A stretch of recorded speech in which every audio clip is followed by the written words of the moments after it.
The road to Hollow Creek stretched out in front of us, narrow and winding, flanked by thick trees that seemed to reach for the sky, their branches intertwined above, blotting out the pale moonlight and casting jagged shadows across the cracked asphalt. The air was still, too still, like the whole world was holding its breath. My hands gripped the steering wheel tightly, the old leather creaking beneath my fingers. It feels sense. I kept my eyes on the road, trying to ignore the way the forest seemed to close in around us with every mile. The letter from Danny had arrived out of nowhere. No return address, just my name, scrawled on the envelope in handwriting I hadn't seen in over a decade. The words inside were short, cryptic. Come back to Hollow Creek. It's not over. That was it. No explanation, no apology for disappearing without a trace 12 years ago.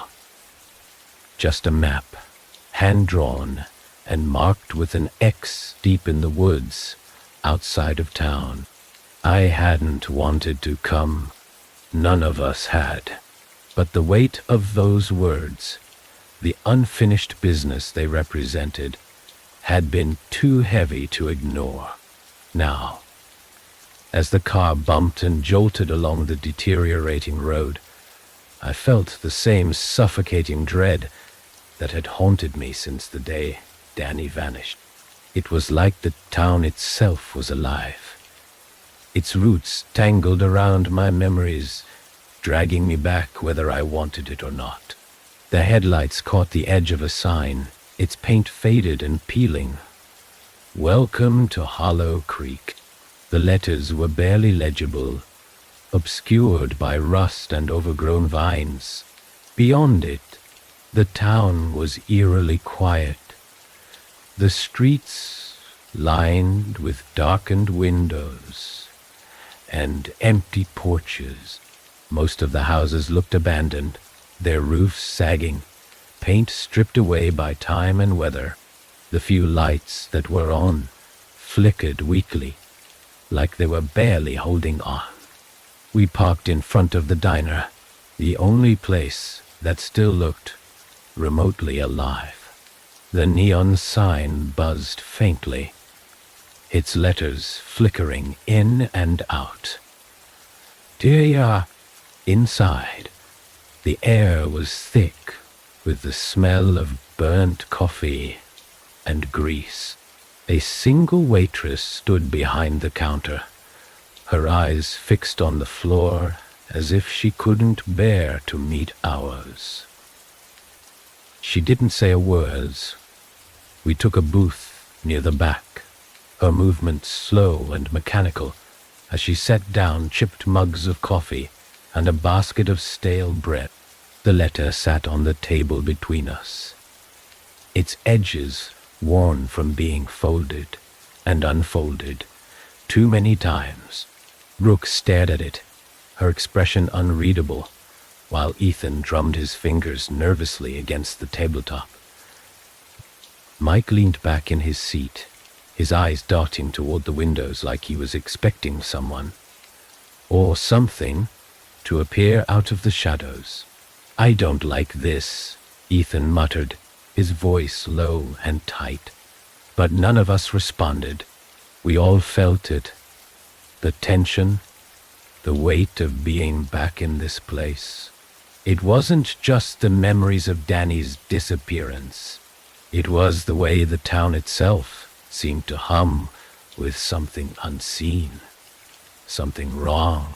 When we finally left the diner, the air outside was colder, biting against my skin as we made our way toward the edge of town. The path on Danny's map led into the forest, a narrow trail overgrown with weeds and brambles. The trees here were taller, their trunks gnarled and twisted, their branches forming a canopy so thick It felt like stepping into another world. The moonlight barely pierced through, leaving us in a gloom that seemed to swallow the beam of our flashlights. The trail wound deeper into the woods, each step taking us further from the familiar and into something darker. The air grew heavier, filled with the damp, earthy smell of moss and decaying leaves. The ground beneath our feet was soft, uneven, and the sound of our movements seemed unnaturally loud in the oppressive silence. We reached the cabin just as the wind picked up, rustling the branches above us and sending a chill down my spine. It was old, its wooden walls warped and splintered, the roof sagging in the middle like it was ready to collapse. The windows were dark, their glass smeared with grime, and the door hung slightly ajar, creaking faintly in the breeze.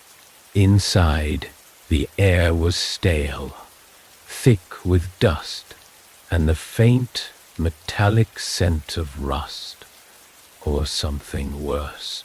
The floorboards groaned under our weight as we stepped inside, our flashlights cutting through the darkness to reveal a room that looked like it hadn't been touched in decades. Broken furniture was scattered across the floor, and the walls were covered in strange markings, symbols carved deep into the wood with jagged edges. Ethan moved toward the fireplace, where a stack of papers sat on the mantel, yellowed and curling with age. He picked them up carefully, his flashlight trembling as he scanned the first page. "It's a journal," he said, his voice barely above a whisper. "It talks about something in the woods, something they called following." Before he could read more, a loud creak echoed through the cabin, followed by a faint, almost imperceptible sound, like whispering. We froze, the beam of my flashlight darting toward the source of the noise, but there was nothing there, just shadows, stretching and twisting across the floor and walls as the wind howled outside. Brooke let out a sharp gasp, her flashlight flickering as she stepped back. "Did you hear that?" she whispered, her voice shaking. Someone said my name. I didn't hear it, but the look on her face made my stomach drop. The air in the cabin felt thicker now, colder, like something unseen was pressing against us, watching us. The symbols on the walls seemed to glow faintly in the dim light, their spirals drawing my eyes and making my head spin. The whispers grew louder, more distinct, threading through the air like a melody just out of reach. My chest tightened, my pulse racing as I turned toward the door. But it was closed now. I was sure we'd left it open. The shadows near the edges of the room seemed to shift, their movements too deliberate to be a trick of the light. And then, just as suddenly as it had started, the whispers stopped. The silence that followed was heavier than the noise, suffocating and oppressive. I turned to the others, their faces pale, their breaths coming in short, shallow gasps. No one spoke. No one needed to. We all felt it. Something was here. The silence in the cabin wasn't empty. It was alive, dense and humming, pressing against my ears and settling like a weight on my chest. Every creak of the floorboards beneath my feet felt magnified, echoing into the oppressive stillness. I couldn't shake the sensation that the shadows in the room were watching us, their jagged edges shifting and breathing, as if they held something just out of sight. Ethan turned the journal over in his hands, his flashlight beam bouncing off the brittle, yellowed pages. The words were written in a hurried scrawl, the ink smudged in places like the writer's hand had trembled while putting them down. His lips moved silently as he read, his face pale and drawn under the flickering light. I wanted to ask him what it said, but the words caught in my throat, trapped under the weight of the suffocating air. Behind me, Brooke let out a sharp gasp, her breath hitching as she stumbled back. Her flashlight wavered, its beam cutting through the dust-filled air and landing on one of the carvings etched into the wall. The symbol was different from the others. Its lines were sharper, angrier, spiraling inward like a vortex. It seemed to pulse faintly, the grooves catching the light in a way that made them look wet, almost alive. "They're moving," Brooke whispered, her voice barely audible.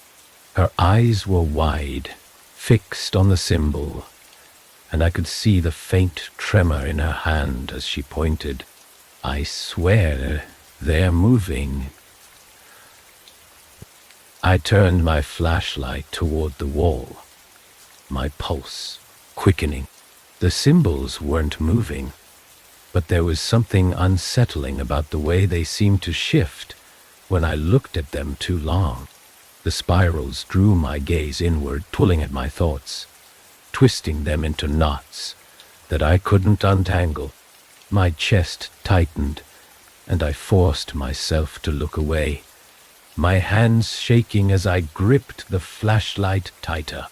Ethan's voice broke the silence, low and shaky.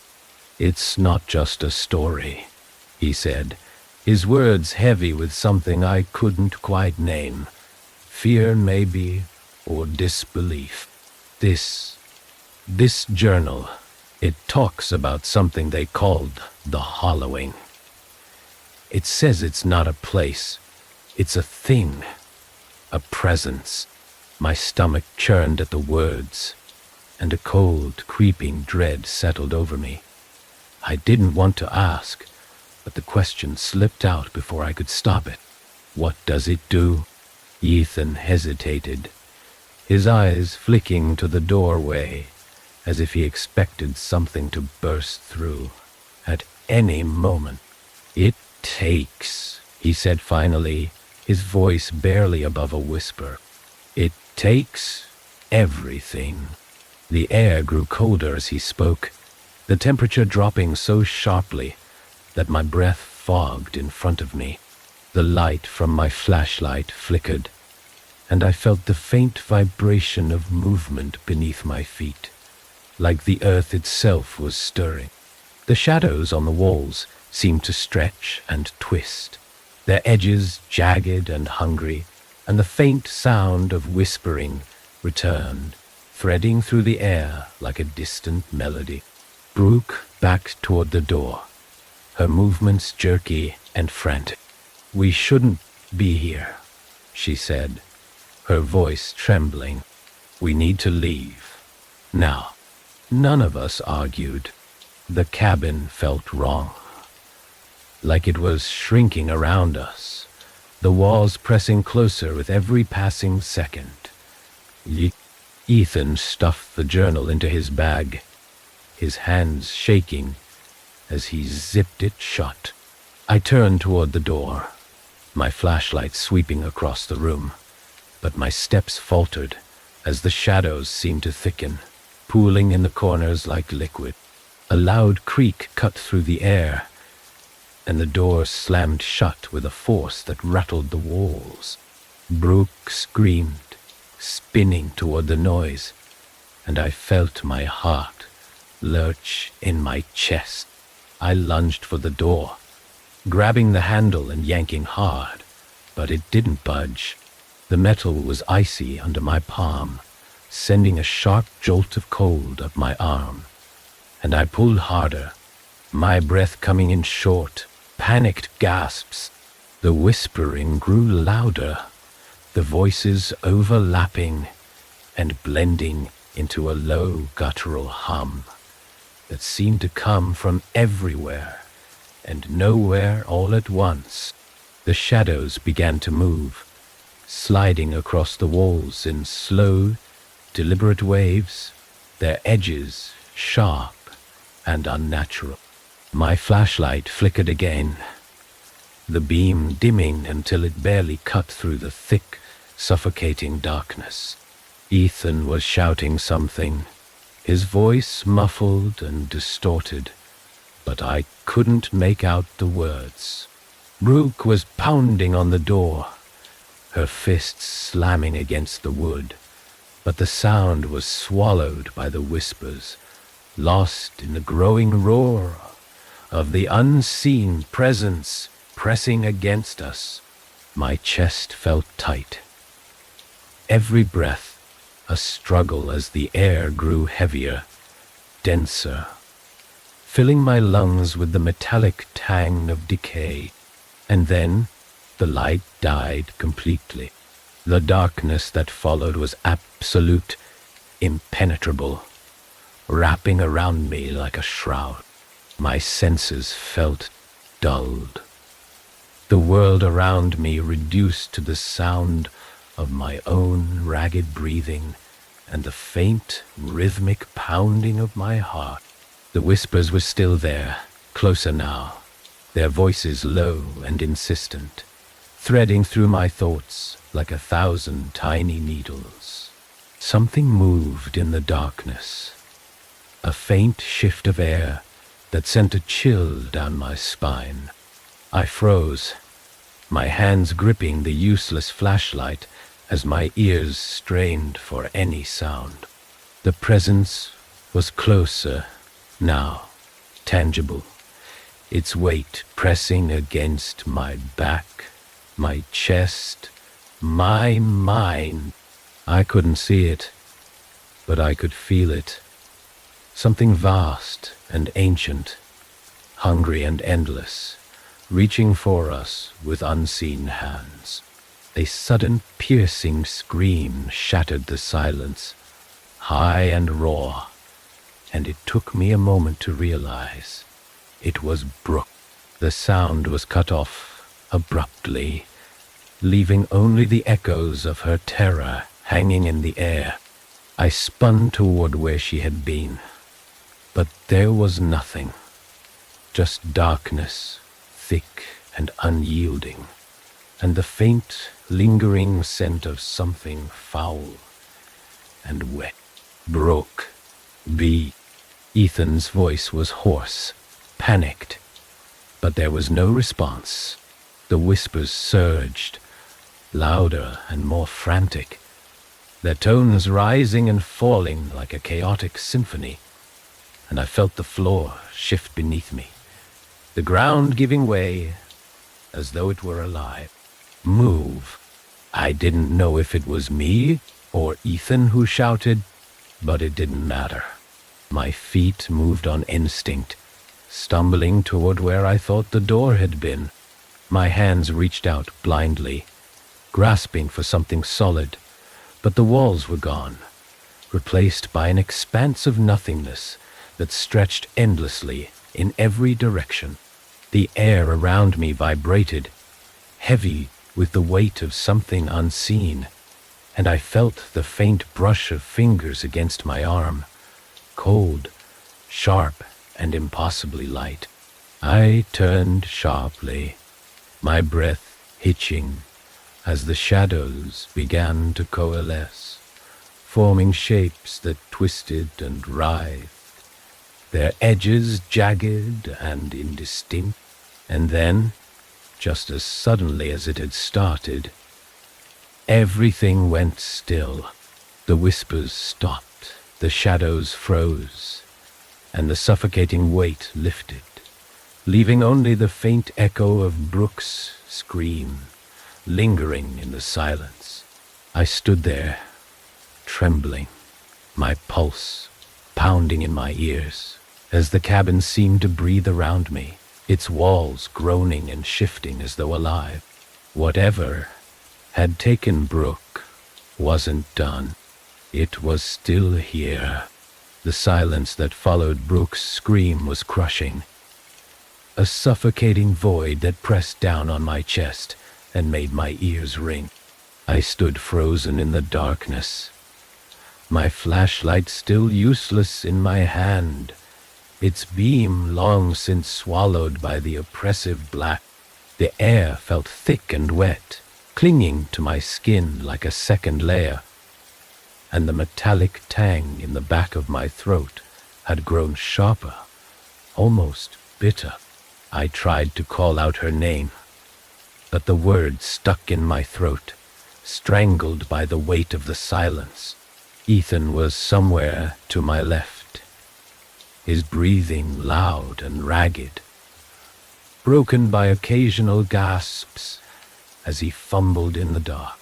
I could feel his panic radiating toward me, feeding my own. The cabin was different now, larger, emptier, the walls somehow farther away, and yet closer at the same time.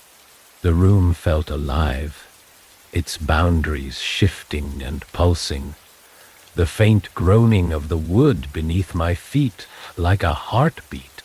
The whispers returned, faint at first, barely audible, like the rustling of leaves far away, but they grew steadily louder, layering over one another in tones that didn't belong to human voices.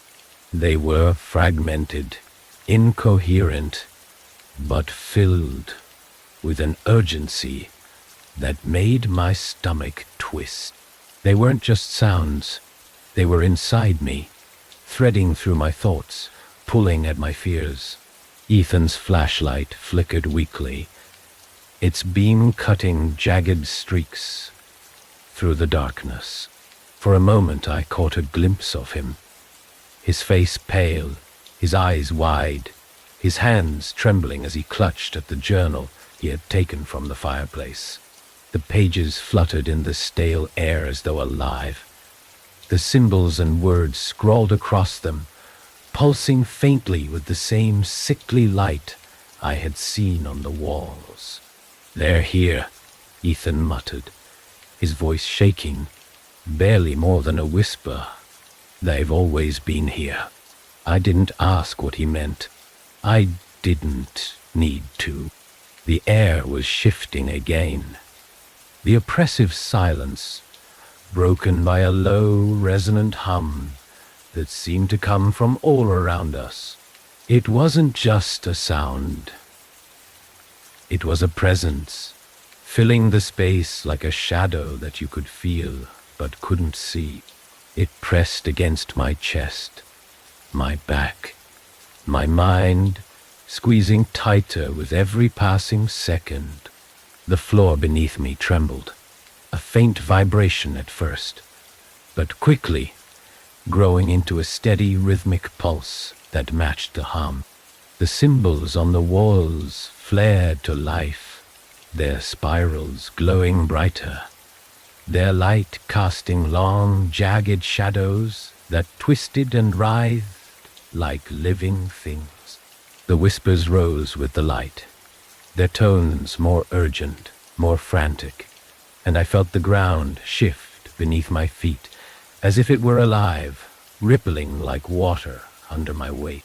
A sudden sharp noise broke through the cacophony, a loud crack like wood splintering.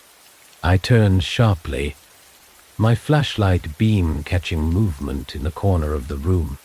The shadows there were darker, deeper, pooling together in a way that defied logic.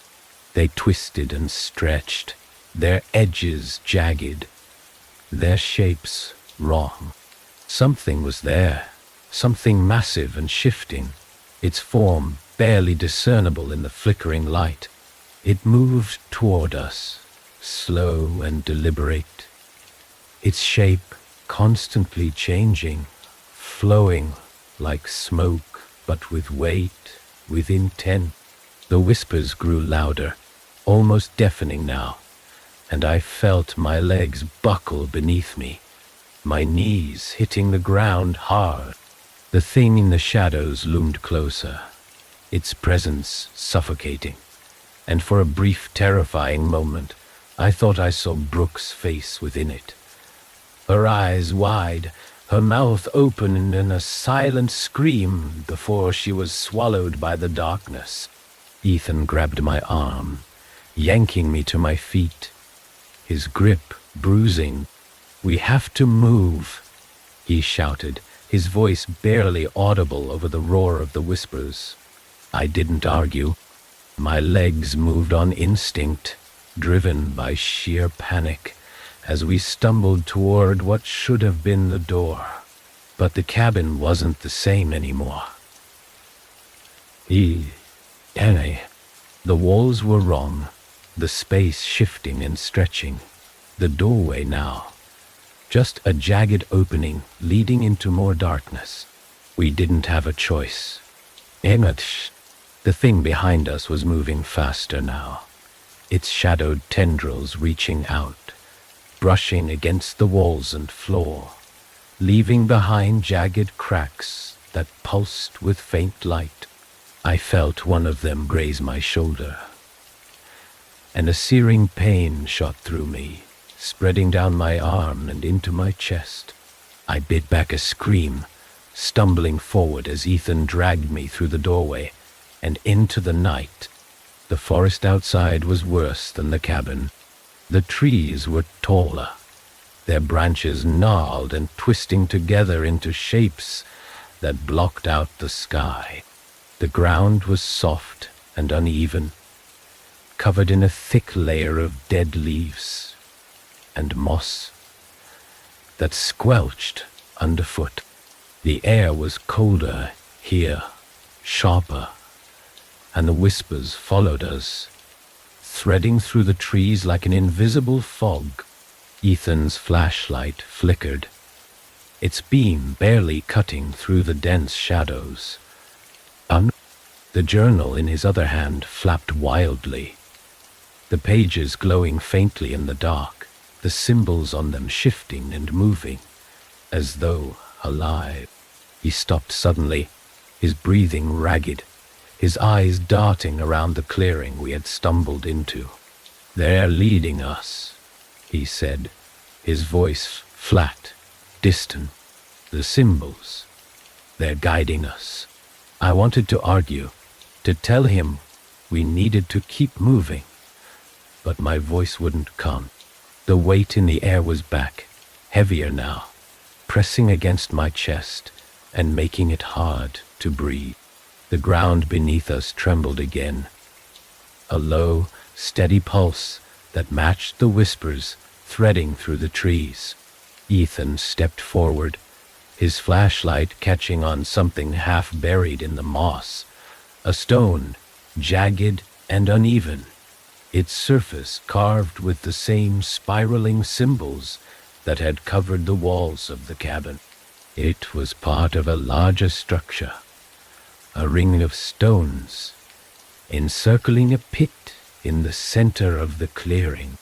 The pit was dark, its edges jagged and uneven, and the air around it shimmered faintly, distorting the light like heat waves rising from the ground.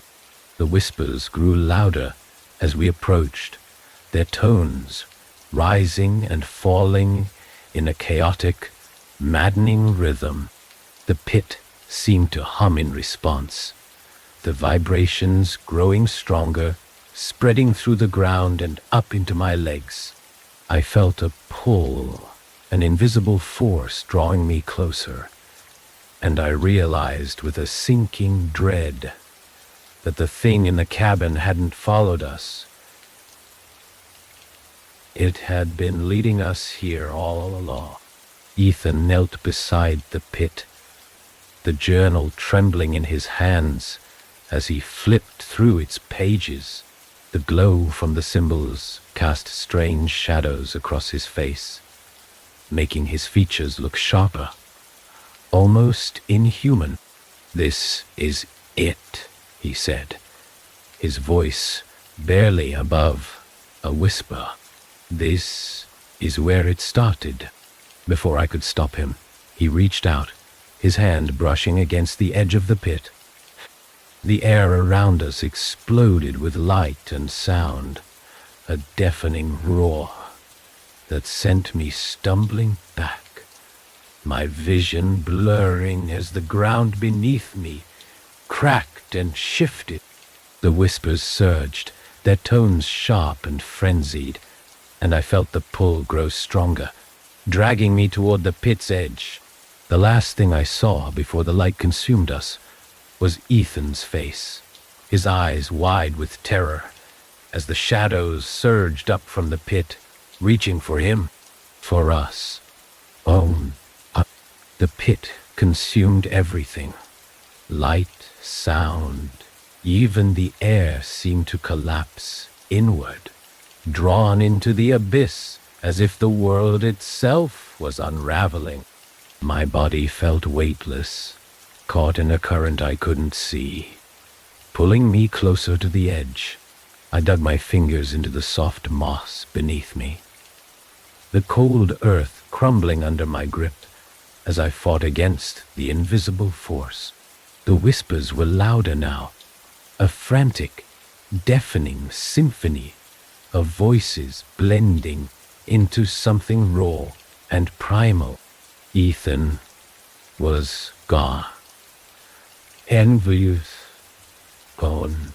I'd seen him disappear into the pit, his outline swallowed by the writhing shadows that surged upward like living tendrils.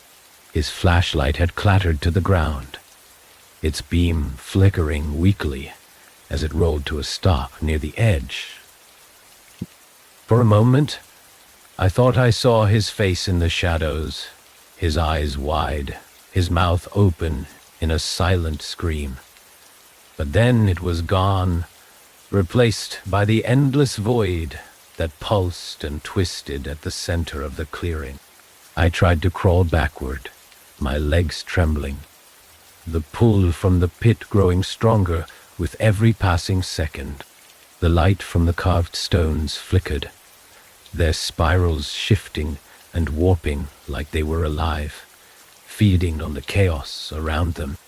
The air was thick and cold, pressing against my chest, my lungs struggling to expand as I gasped for breath. The shadows moved, their edges jagged and sharp, twisting along the ground like snakes searching for prey. One of them lashed out, striking the stone next to me with a loud crack that sent shards of rock flying through the air.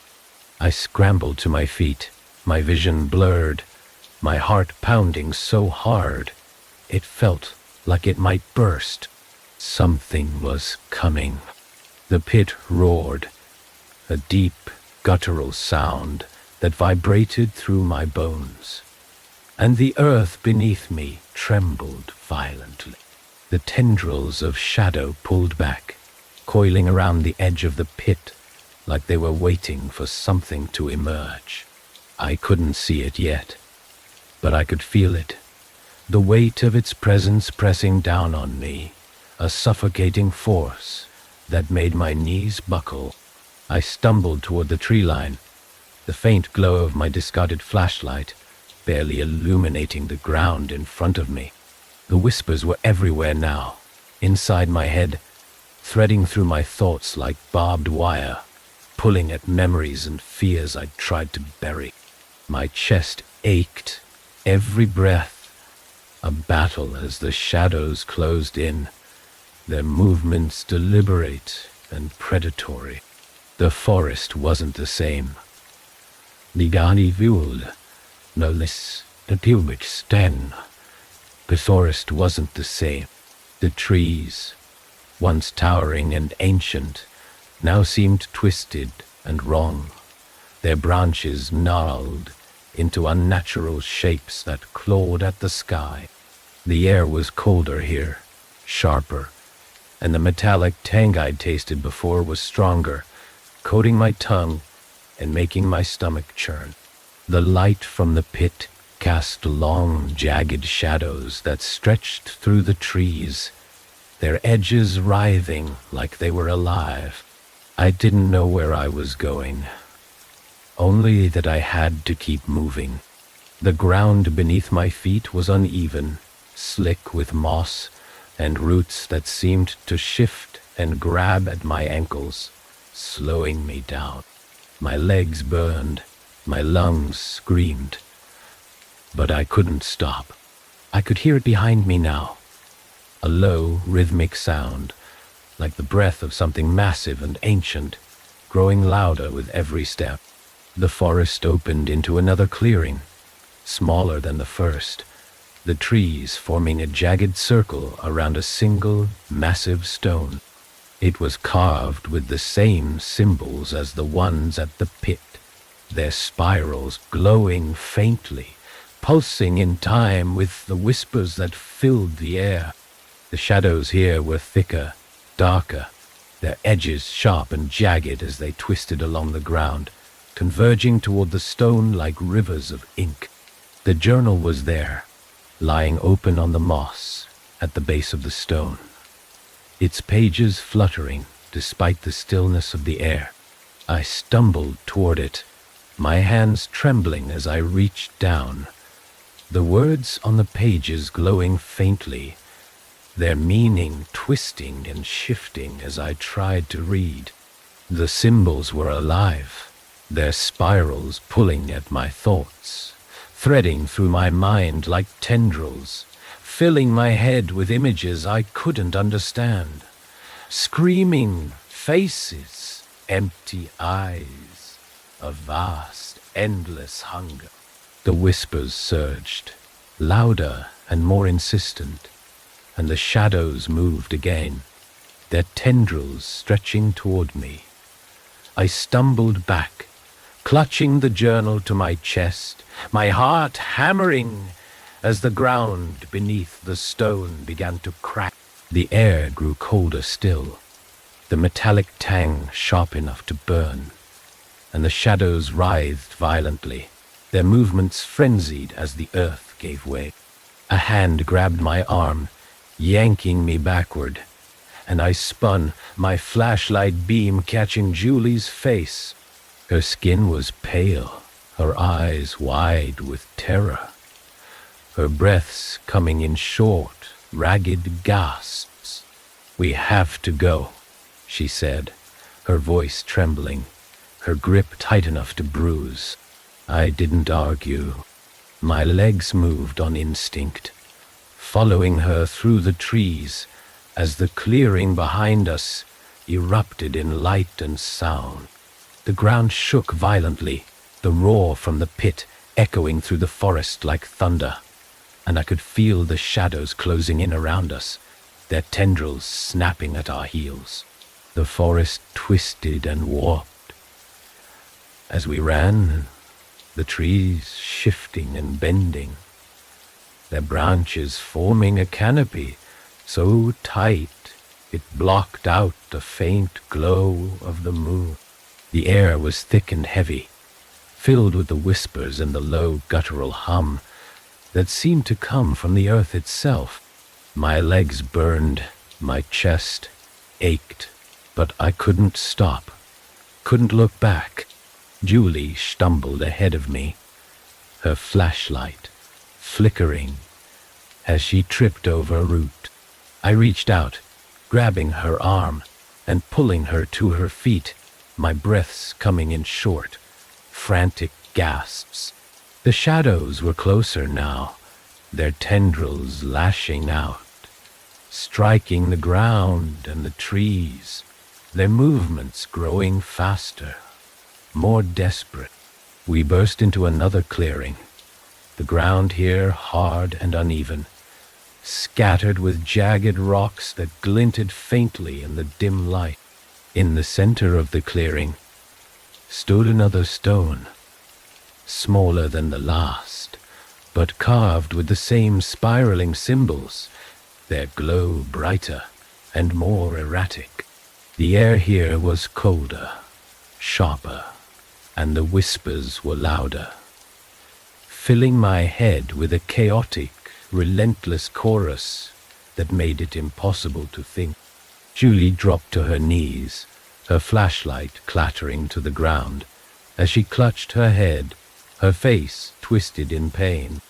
I stumbled toward her, my hands shaking as I reached out. But the shadows surged forward, their tendrils wrapping around her legs and pulling her back toward the center of the clearing. Her screams pierced the air, raw and desperate. And I lunged forward, grabbing her arm and pulling with all my strength. The shadows were relentless, their grip tightening as they dragged her closer to the stone. The symbols flared brighter, their light searing, and the whispers rose to a deafening crescendo, their tones sharp and frantic. My vision blurred, my thoughts unraveling as I fought against the pull, my muscles burning with the effort. And, just as suddenly as it had started, the light faded, the whispers stopped, the shadows froze, and the forest was silent once again. The silence wasn't relief. It was suffocating, a void so heavy that it felt like the forest itself was holding its breath. My hands shook as I tightened my grip on Julie's arm, pulling her up from the ground. Her face was pale, streaked with dirt and sweat, and her eyes were unfocused, flicking toward the stone at the center of the clearing as though something there still held her attention. My breath came in shallow gasps, my chest tight with exhaustion and fear. But I forced myself to stand, to keep moving. The stone still pulsed faintly, its spiraling symbols glowing in a slow, uneven rhythm. But the tendrils of shadow that had wrapped around Julie were gone, retreating back into the forest like ink dissolving in water. The air was thick with the scent of earth and rot, the metallic tang sharper now, biting at the back of my throat. The whispers had stopped, but their absence wasn't comforting. It was like they were waiting, coiled in the darkness, ready to strike. Julie leaned heavily against me, her legs trembling as we stumbled toward the edge of the clearing. My flashlight flickered, its beam weak and uneven, casting jagged shadows that stretched and warped across the ground. The trees ahead loomed tall and oppressive, their branches twisted into unnatural shapes that clawed at the sky. I couldn't tell where we were anymore. The forest had changed, its paths shifting and folding in on themselves, leading nowhere. Ethan, Julie's voice was a broken whisper, barely audible. She clutched at my arm, her fingers digging into my skin as she glanced back toward the clearing. "We have to find Ethan." Her words sent a jolt of nausea through me. I hadn't seen Ethan since the pit, since the shadows had taken him. But the image of his face, twisted in terror, swallowed by the void, was burned into my mind. I wanted to tell her the truth, that Ethan was gone, that there was nothing we could do, but the words wouldn't come. Instead, I nodded numbly, my legs moving on autopilot as I dragged us both into the suffocating darkness of the forest. The ground beneath us shifted with every step, soft and uneven, the damp moss squelching underfoot. The air grew colder the further we went, the chill biting through my clothes and sinking into my bones. The light from my flashlight barely penetrated the thick shadows, and I could feel the weight of the forest pressing in on all sides, as though it were alive, watching, waiting. We walked for what felt like hours, though it could have been minutes. Time had lost all meaning, swallowed by the oppressive darkness and the pounding of my own heartbeat. Julie clung to me, her breath shallow and uneven, her steps faltering, as the weight of whatever had happened in the clearing dragged her down. I didn't know where we were going, only that we couldn't stop. The forest wouldn't let us. The trees thinned suddenly, opening into another clearing, smaller and quieter than the last. In the center stood another stone, its surface carved with the same spiraling symbols, though these were deeper, more jagged, their edges glowing faintly with a sickly green light. The ground around it was scorched, the moss burned away to reveal cracked, dry earth that pulsed faintly beneath the light of the carvings. Julie stopped abruptly, her body rigid as she stared at the stone. Her lips moved silently, her eyes wide and unfocused, and I felt a cold wave of dread wash over me. I shook her arm gently, trying to break her trance, but she didn't react. Her gaze was locked on the stone, her breathing shallow and rapid, and I could feel the tension in her body, like she was being pulled toward it. "Julie, don't," I said, my voice hoarse and unsteady.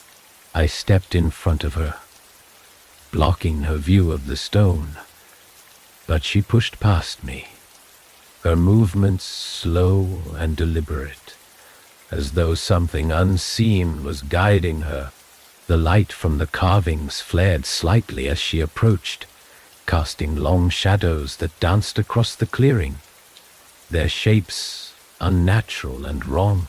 The whispers returned, faint and fragmented, threading through the air like a low, distant hum.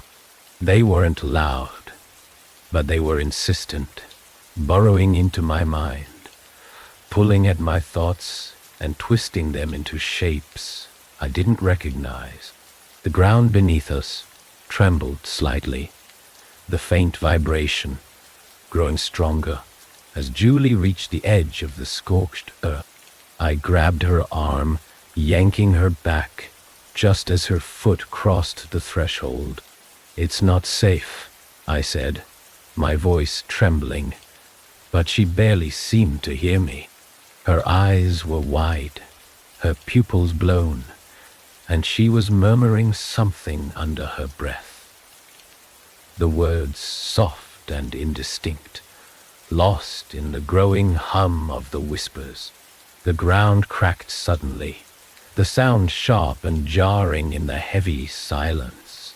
A thin line of light appeared at the base of the stone, spreading outward in jagged patterns like lightning, illuminating the clearing in a sickly greenish glow. The air grew colder, the metallic tang stronger, and I felt the same pull I had felt at the pit, an invisible force dragging me toward the stone, toward whatever lay beneath it. Julie screamed, her voice raw and panicked, and the ground gave way beneath her. She stumbled, falling to her knees as the cracks widened, and I lunged forward, grabbing her arm and pulling her back just as the earth collapsed in on itself. The stone tilted, its carvings flaring brighter, as it sank into the void below, and the whispers rose to a deafening roar, their tones sharp and chaotic, blending into a single guttural chant. The shadows returned, pouring out of the cracks like liquid, their edges jagged and writhing as they spread across the clearing. They moved faster this time, their tendrils snapping at our legs, reaching for our arms, pulling us toward the pit.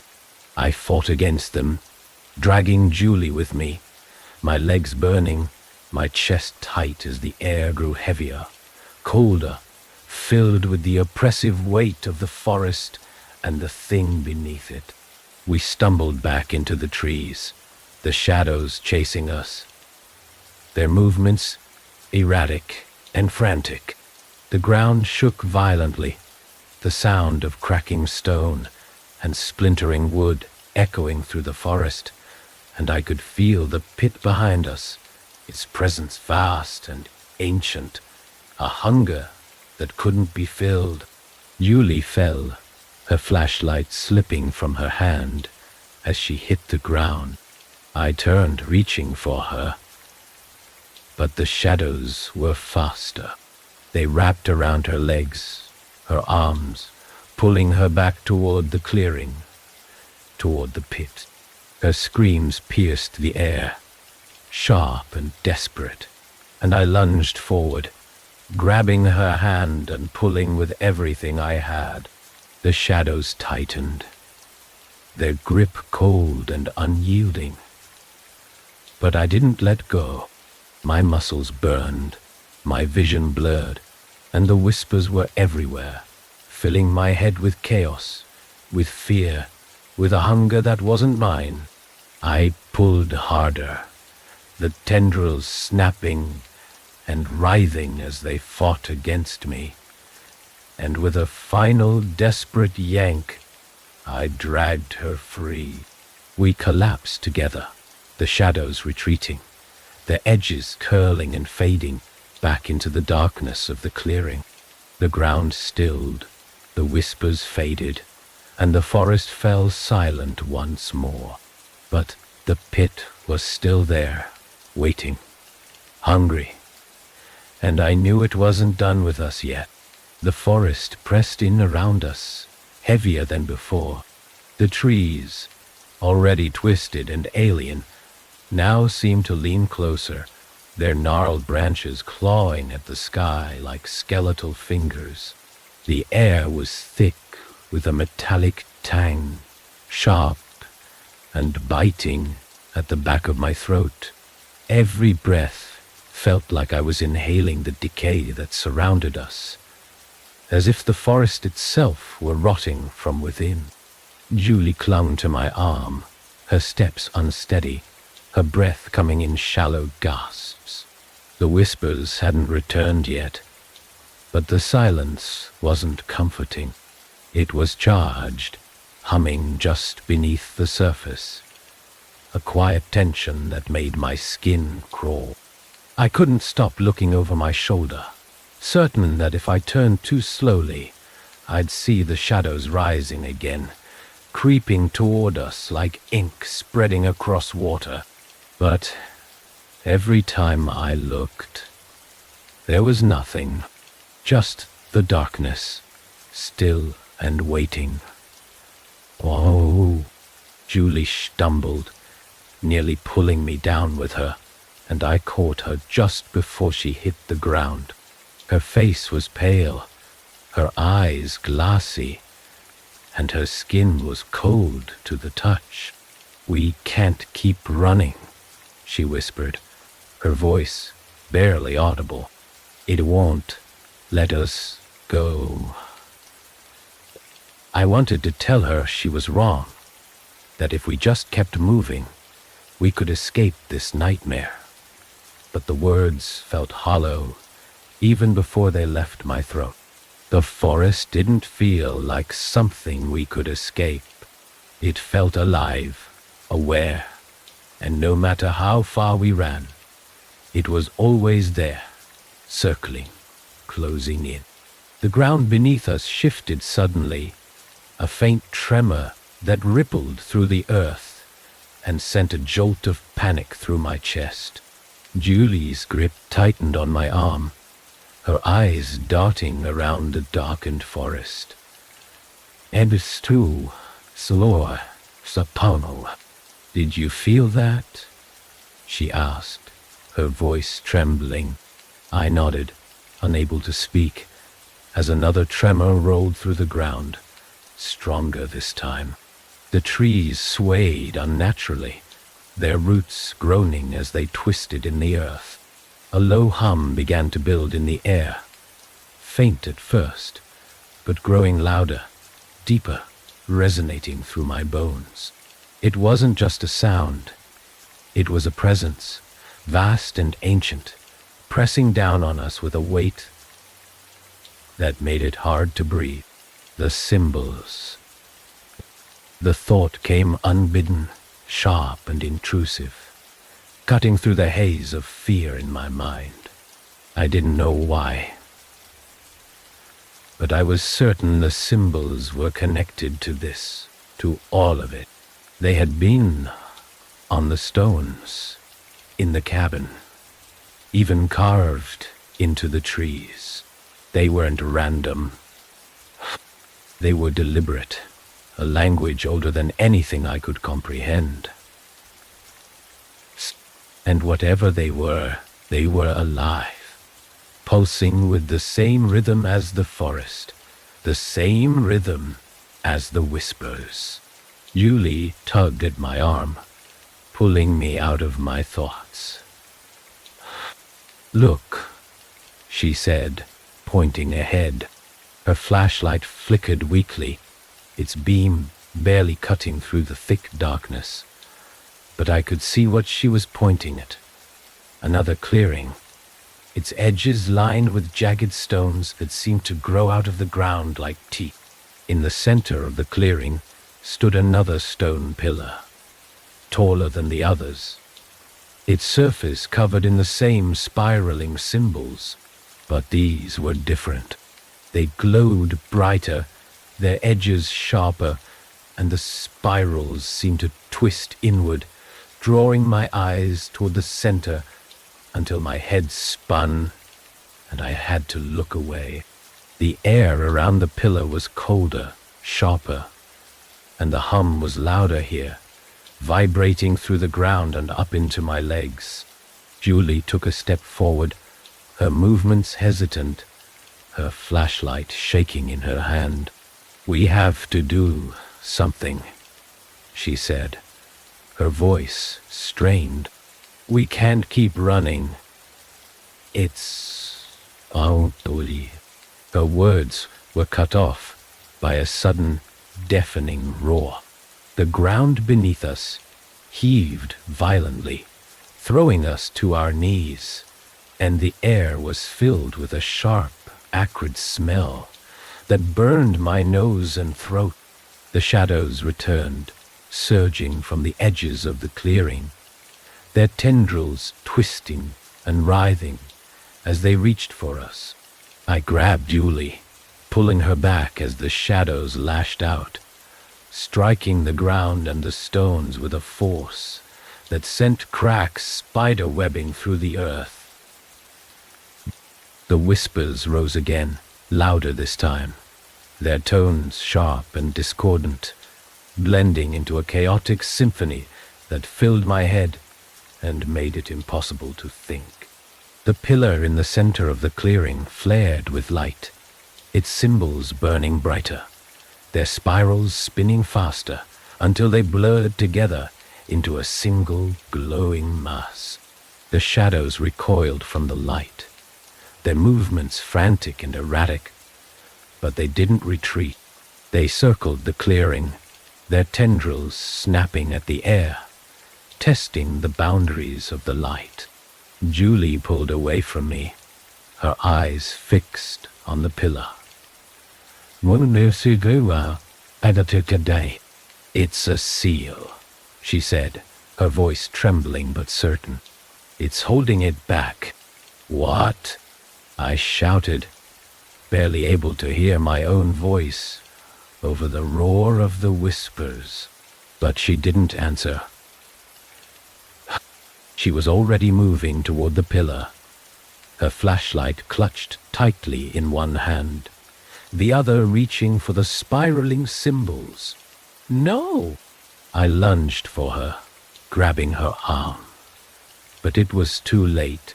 Her fingers brushed the surface of the pillar, and the light flared brighter, blinding and searing. The ground beneath us cracked and shifted, and a wave of heat rolled through the clearing, pushing me back and sending me sprawling to the ground. The whispers stopped, the shadows froze, and the forest fell silent once more. Julie stood in front of the pillar, her body trembling, her hand still pressed against the glowing symbols.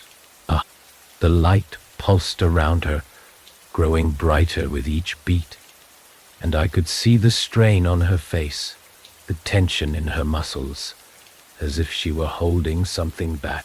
"It's not enough," she said, her voice barely audible.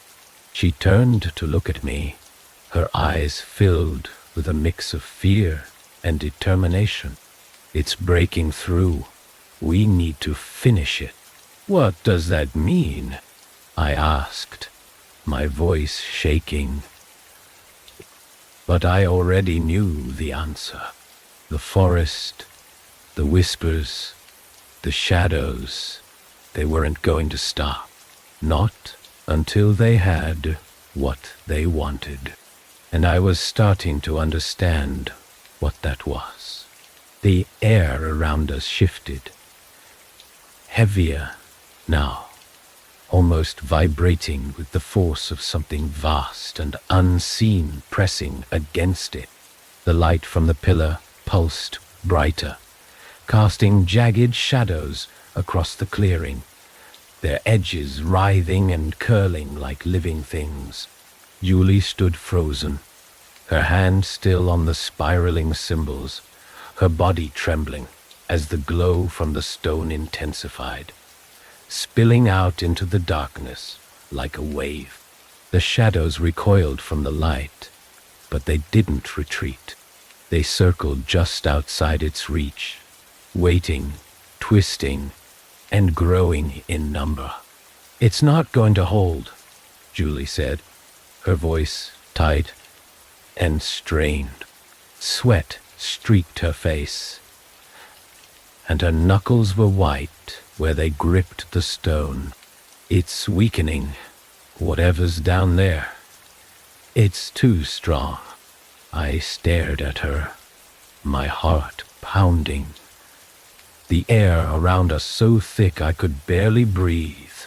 My flashlight dangled uselessly in my hand, the beam swallowed by the light of the spiraling symbols. Every instinct I had was screaming at me to run, to get away from whatever was coming. But I knew it wouldn't matter. The shadows weren't just hunting us. They were feeding off us, dragging us deeper into whatever nightmare had taken root here. "What do we do?" I asked, my voice cracking. I hated how desperate I sounded, but the fear was too overwhelming to hide. Julie didn't answer at first. Her eyes were locked on the pillar, her lips moving silently, her expression shifting between terror and resolve. Then she turned to me, and I saw something in her face that made my stomach drop.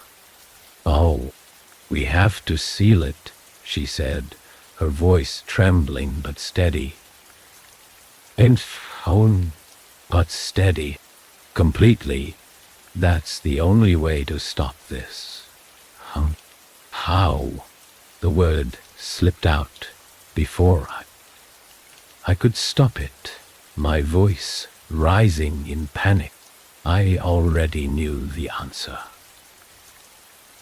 The answer. Deep down I'd known since the pit, since the whispers first started, since the forest twisted itself into something alive and hostile. The shadows didn't just want to destroy us. They wanted something from us. They wanted us. But Julie's gaze didn't waver, and the silence that stretched between us was louder than any scream. I shook my head, backing away from the pillar, the heat from the spiraling symbols burning against my skin even from a distance. "There has to be another way," I said, my voice cracking. "There isn't," Julie said, her voice soft, almost apologetic.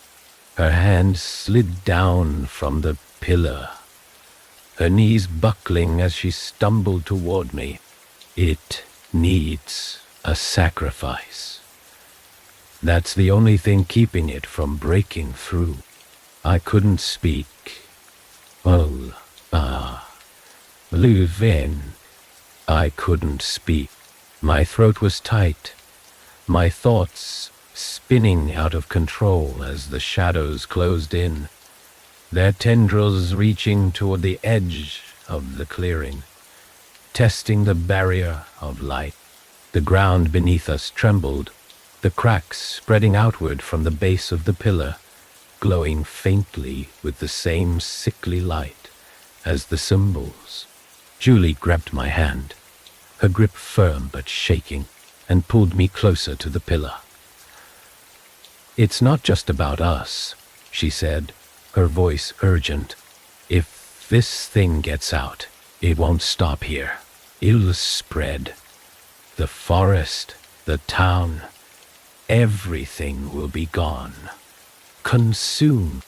I shook my head again, tears blurring my vision. "We can't, Julie, we can't." Her expression softened, and for a moment I saw the person I'd known before all of this. The person who'd laughed at my terrible jokes, who'd been fearless in the face of every challenge we'd ever faced together. But there was something else there now, something I couldn't ignore. Acceptance. "I can do it," she said, her voice breaking. "But I need you to make sure it works. Promise me." "No," I said, my voice barely audible. "I can't. I won't." "You have to," she said, her tone firm. She let go of my hand and turned back to the pillar, her movements slow but deliberate. The light from the symbols flared brighter as she stepped closer, and the ground shook violently, sending a loud crack echoing through the clearing. The shadows surged forward, their tendrils snapping and writhing, but they couldn't break through the barrier of light. Julie placed both hands on the pillar, her head bowed, her shoulders trembling. The light around her grew brighter, almost blinding, and the hum in the air rose to a piercing wail that made my ears ache.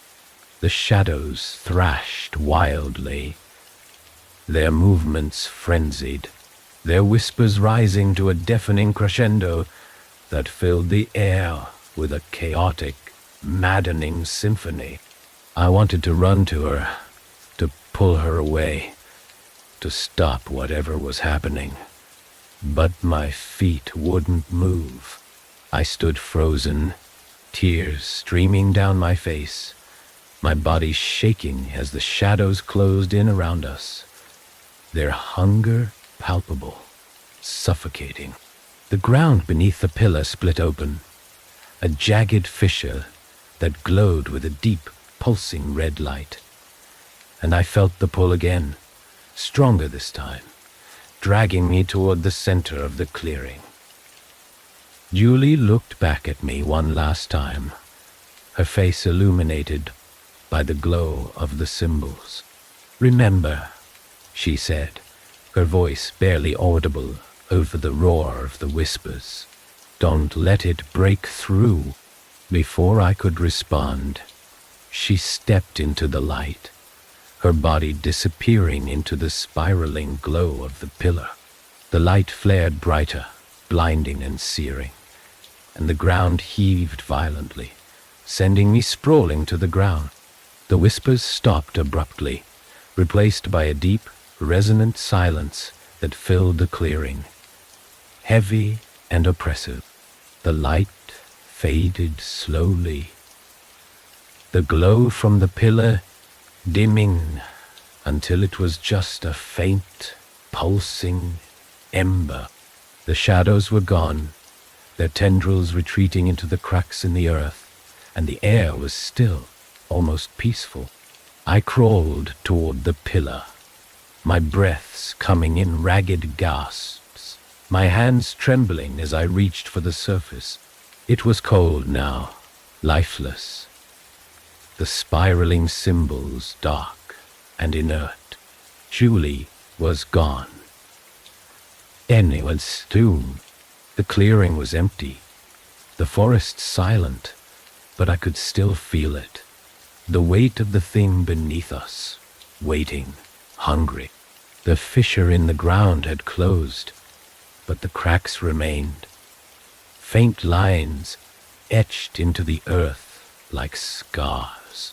The pillar pulsed faintly, its light weak and uneven, but I knew it wasn't over. The seal had been restored, but it wasn't permanent. Nothing ever was. Up, I stood slowly, my legs unsteady, my head spinning as I turned back toward the forest. The trees were still twisted and wrong, their branches clawing at the sky, but the oppressive weight in the air had lifted slightly, just enough to let me breathe again. I didn't know where to go or what to do, but I knew one thing for certain. This wasn't the end. It was just a pause, a fragile, fleeting reprieve. The hollowing wasn't gone. It was just waiting.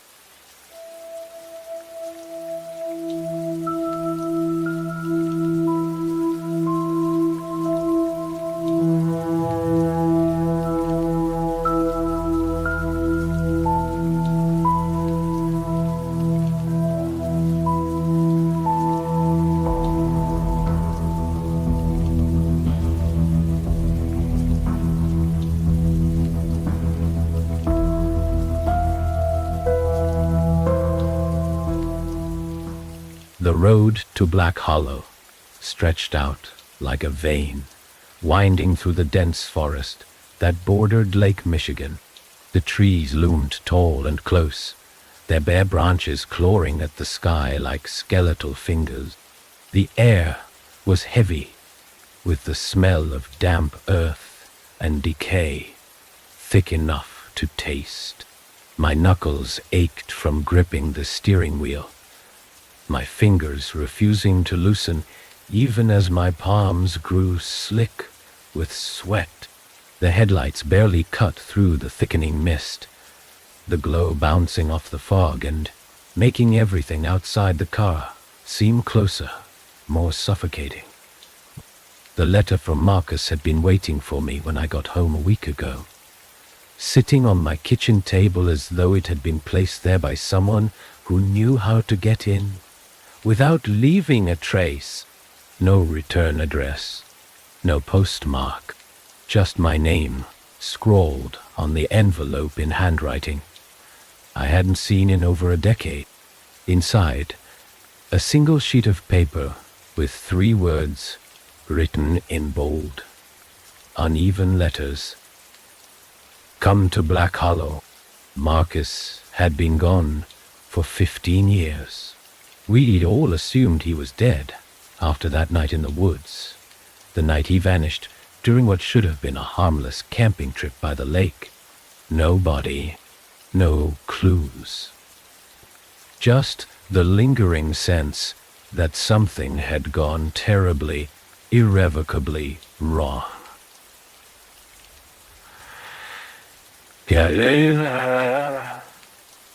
Just the lingering sense that something had gone terribly wrong.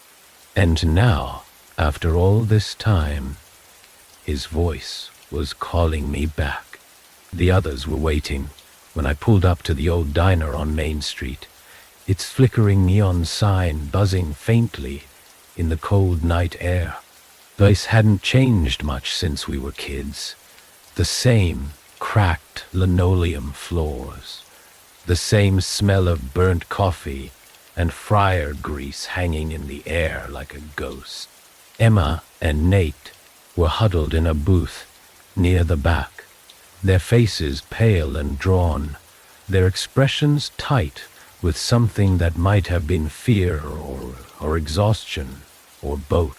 Julian stood near the window, his hands stuffed into the pockets of his coat, his gaze fixed on the dark street outside. We didn't talk much. What was there to say? None of us wanted to be here, but the letter had been clear, and the unspoken weight of what we'd left behind all those years ago was enough to keep us from turning back. We left the diner in silence, following the map Marcus had included in his letter, the hastily drawn lines leading us toward the lake and into the woods that surrounded it. The forest swallowed us whole as soon as we stepped off the road, the trees pressing in on all sides, their branches knitting together above us to block out the moonlight. The air was colder here, damp and heavy, clinging to my skin like a second layer. My flashlight cut a narrow path through the darkness, the beam flickering slightly as we trudged deeper into the woods. The ground beneath our feet was soft and uneven, the moss and fallen leaves muffling the sound of our steps, but amplifying the sensation of sinking, as though the earth itself were trying to pull us down. The cabin appeared out of the darkness like a wound, its edges jagged and splintered against the backdrop of trees. The roof sagged in the middle, the shingles slick with moss and rot, and the windows were dark, their glass smeared with grime. The door hung slightly ajar, creaking faintly in the breeze that slipped through the trees, carrying with it the faint, metallic tang of something that made my stomach churn. The inside of the cabin was worse. The air was thick with the smell of damp wood and decay, the walls warped and covered in dark stains that looked too much like blood to dismiss. A table sat in the center of the room, its surface gouged with deep scratches that spiraled outward in a chaotic pattern. Papers and photographs were scattered across the floor, their edges curling with age and moisture, the images on them blurred and distorted. I knelt to pick one up, the photograph brittle in my hands. It was of Marcus, younger, his face alight with the kind of reckless confidence we'd all envied back then. But his eyes were wrong, too dark, too hollow, as though whatever spark had once lived there had been snuffed out long before the picture was taken. A low rhythmic sound began to rise from somewhere beneath the cabin, a deep hum that seemed to vibrate through the floorboards and up into my chest. It wasn't loud, but it was steady, relentless, growing stronger with each passing second. I dropped the photograph and turned toward the others, my flashlight casting long shadows across their faces. They looked as shaken as I felt, their breaths coming in short, shallow gasps, their eyes darting toward the trapdoor at the far end of the room. It was old, the wood splintered and warped, the edges stained dark with something I didn't want to name. The hum was louder here, resonating through the boards, making them tremble beneath my feet. I felt the weight of it pressing down on me, a presence that seemed to fill the air, wrapping around my chest and squeezing tight.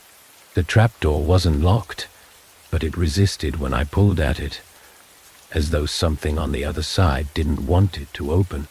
When it finally gave way, the smell hit me first, a sharp, acrid stench that burned the back of my throat and made my eyes water.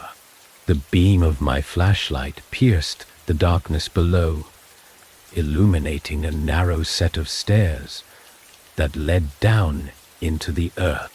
The walls were lined with rough stone, slick with moisture, and the air was cold, sharp, biting at my skin, even through my coat. I didn't want to go down there, but the hum was calling, pulling, demanding. The others followed, their steps hesitant, the floorboards creaking under their weight. The stairs were uneven, the stone worn smooth in places, the air growing colder with each step. My flashlight flickered as we reached the bottom, the beam struggling to cut through the thick, oppressive darkness that seemed to press in on all sides. The room was small, the walls carved from the same rough stone as the staircase. The floor slick with water that pooled in uneven patches. At the center of the room was a pedestal, its surface covered in the same spiraling scratches that had marred the table upstairs. But these were deeper, more deliberate, their lines sharp and jagged, radiating outward like the spokes of a wheel. And in the center of the pedestal, something pulsed. It was small, barely the size of my fist. Its surface smooth and black, absorbing the light from my flashlight, rather than reflecting it. But it was alive. I could feel it, the faint, rhythmic vibrations that radiated outward from it, matching the hum that filled the air. My chest tightened, my breath catching in my throat as I stepped closer, drawn to it despite every instinct screaming at me to turn and run. The whispers began softly, threading through the hum like a distant melody. They weren't words, not exactly, but they carried meaning, pulling at the edges of my thoughts, unraveling them into something raw and primal. I reached out without thinking, my fingers trembling as they hovered above the surface of the object. And then the light died. The darkness was total, absolute, swallowing everything in an instant. The whispers surged, louder now, frantic, overlapping and crashing into one another like waves. The pedestal shook beneath my hand, the vibrations growing stronger, sharper, and the ground beneath us heaved violently, sending me sprawling.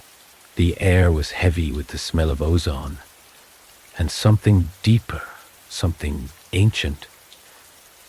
And I knew, without understanding how I knew, that we had woken something that was never meant to rise. The darkness wasn't just an absence of light. It was suffocating, pressing against my skin and crawling into my lungs with every shallow breath. My flashlight had died in my hand, and when I tried to shake it back to life, the faint click of the switch was swallowed by the oppressive silence.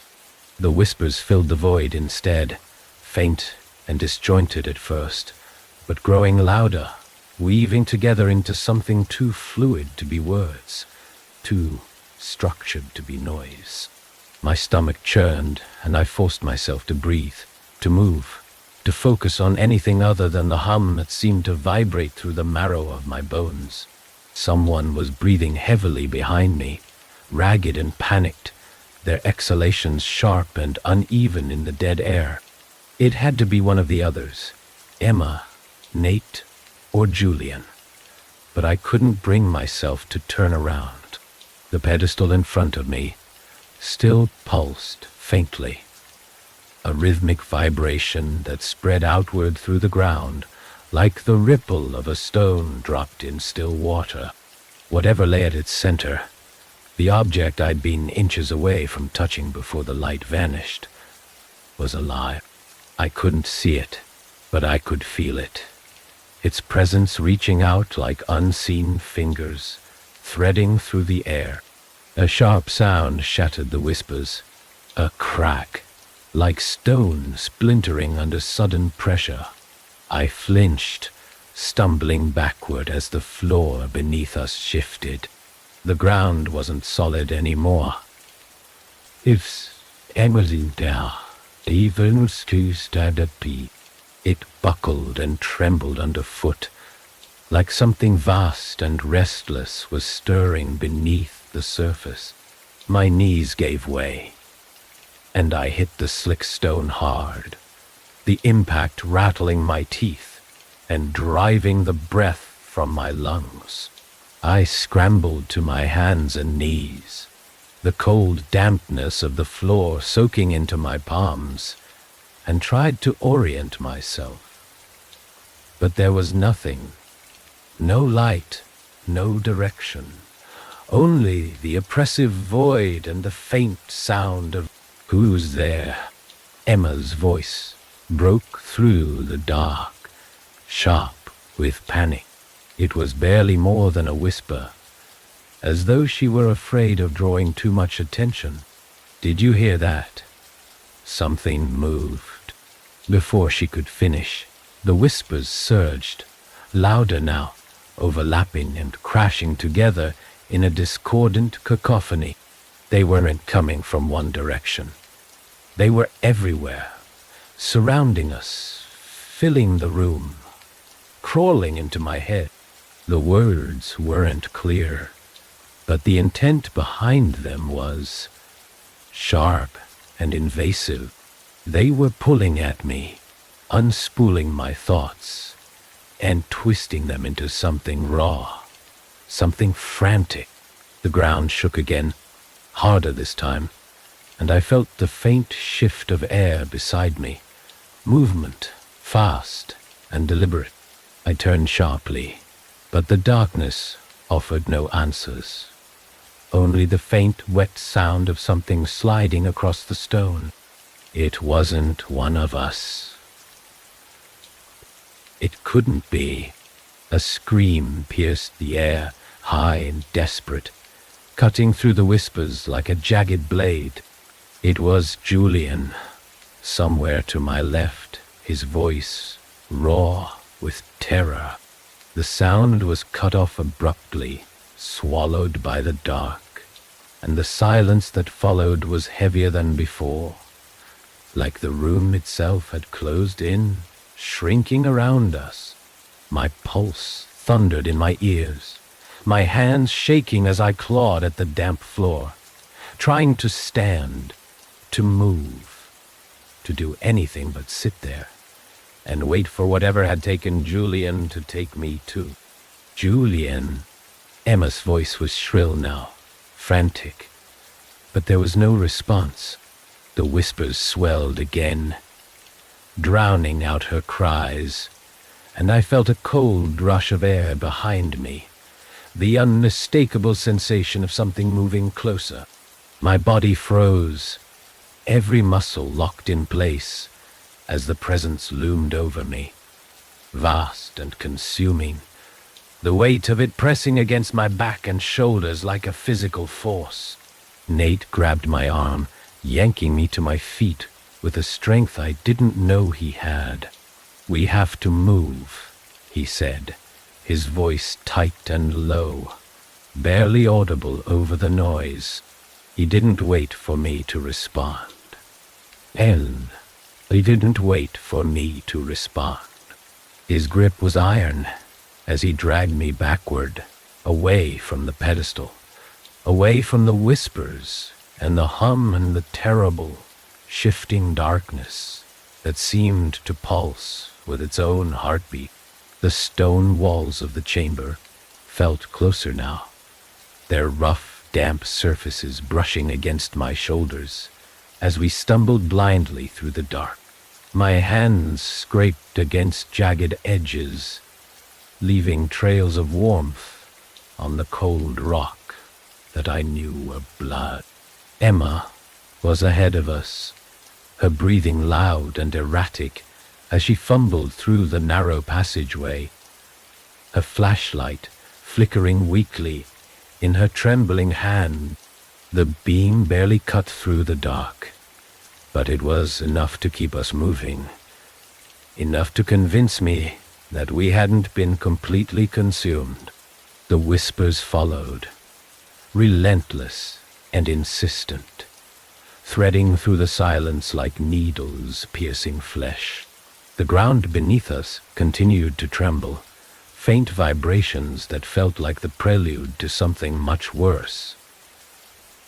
The air grew colder the further we went, sharper, carrying with it the metallic tang of blood and the acrid stench of something burning. My chest tightened with every breath, the pressure building until it felt like the walls themselves were crushing me. We stumbled into another chamber, smaller than the first, but no less oppressive.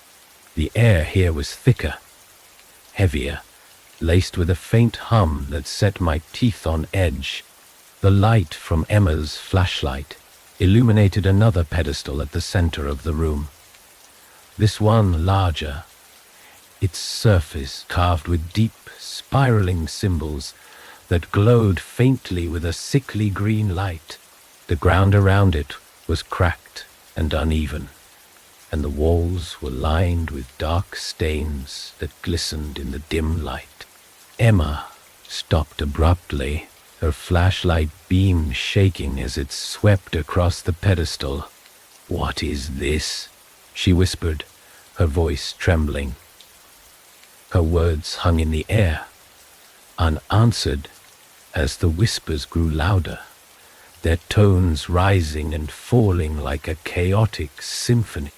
Nate stepped forward, his movements slow and hesitant, his flashlight flickering as he approached the pedestal. His hand trembled as he reached for the spiraling symbols, and I wanted to tell him to stop, to pull him back, but my voice was caught in my throat, strangled by the weight of the air and the whispers pressing against my thoughts. The ground beneath the pedestal cracked violently, a sharp, jarring sound that sent a wave of cold air rushing through the chamber.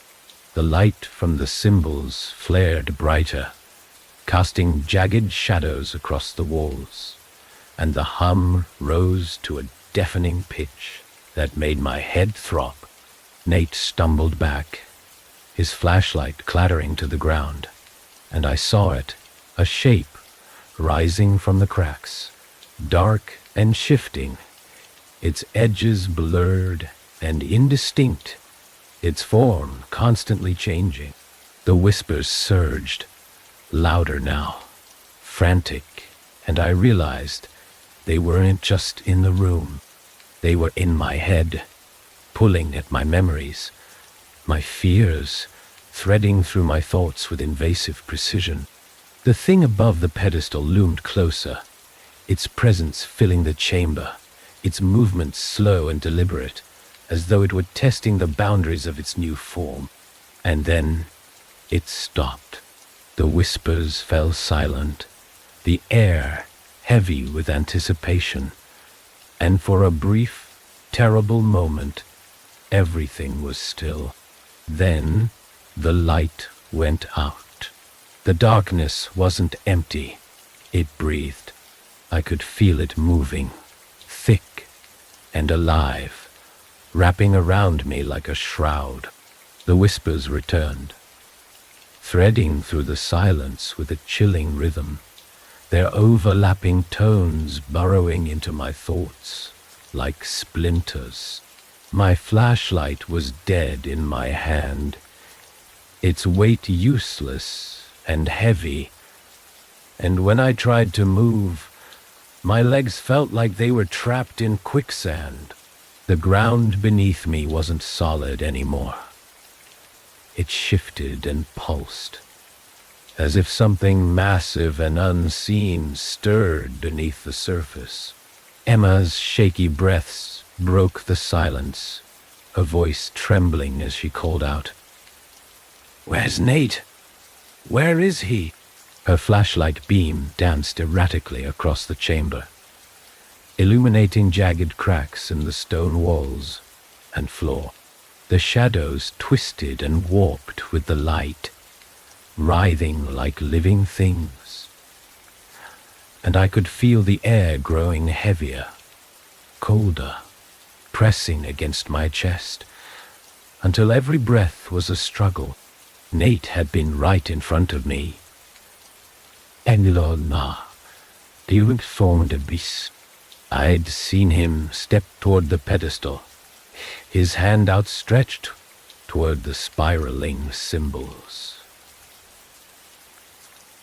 But now he was gone, swallowed by the shadows, or the thing that had risen from the pedestal, the shifting, formless mass that loomed over us before the light had vanished. "We need to go," I whispered, my voice barely audible over the hum that filled the air, vibrating through my teeth and bones. The pedestal in the center of the chamber pulsed faintly, its symbols glowing with a sickly, intermittent light that barely pierced the thick darkness. The ground trembled beneath my feet, a subtle but steady vibration that felt like a heartbeat, rhythmic and unrelenting. Emma turned toward me, her face pale and streaked with dirt, her eyes wide with terror. "We can't just leave him," she said, her voice breaking. "We have to find him. He could still be alive." I wanted to believe her, but the truth was a heavy weight in my chest. Whatever had taken Nate wasn't human, wasn't natural. It was something older, something hungrier, and the thought of facing it again made my skin crawl. But I couldn't say that. Instead, I grabbed Emma's arm and pulled her toward the narrow passageway at the far end of the chamber, the one we'd come through. "We'll come back for him," I lied, my words sharp and urgent. "But we can't stay here. It's not safe." The whispers followed us as we stumbled into the tunnel, their voices growing louder, more insistent, their tones sharp and grating. The walls seemed to close in around us, the rough stone brushing against my shoulders as the air grew colder, the metallic tang of blood and decay thick in my throat. My flashlight flickered weakly, its beam sputtering as I moved it in front of me. But the darkness was too dense, too heavy to penetrate. Emma clutched my arm tightly, her nails digging into my skin as she stumbled over the uneven ground. "It's getting louder," she said, her voice trembling. It's in my head." I felt it too. The whispers weren't just in the air anymore. They were inside me, threading through my thoughts, pulling at my memories, twisting them into something foreign and fragmented. I could hear voices I recognized, echoes of people I'd lost, blending with the whispers until I couldn't tell where they ended and I began. My chest tightened, and I forced myself to keep moving, one step at a time, my focus locked on the faint glow of the spiraling symbols carved into the walls of the tunnel. The hum grew louder, vibrating through the ground beneath us, and the air grew thicker, almost suffocating. The whispers shifted, their tones rising into a frantic, chaotic symphony that made my head throb and my vision blur. The walls of the tunnel seemed to twist and warp, their surfaces rippling like water, and I felt the pull again, the invisible force dragging me forward, drawing me deeper into the dark. We emerged into another chamber, smaller, but no less oppressive. The walls were covered in more symbols, their spirals sharper and more chaotic, their light flickering like dying embers.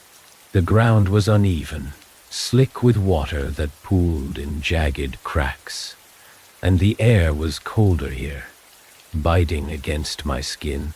At the center of the room stood another pedestal, larger than the one before, its surface carved with intricate patterns that glowed faintly in the dim light. But this time, the object on the pedestal wasn't formless. It was sharp, jagged, its surface black and reflective, catching the faint light and twisting it into shapes that hurt to look at. The whispers surged as I stepped closer, their voices rising into a frenzied crescendo, and I felt the pull grow stronger, dragging me toward the pedestal, despite every instinct screaming at me to stop.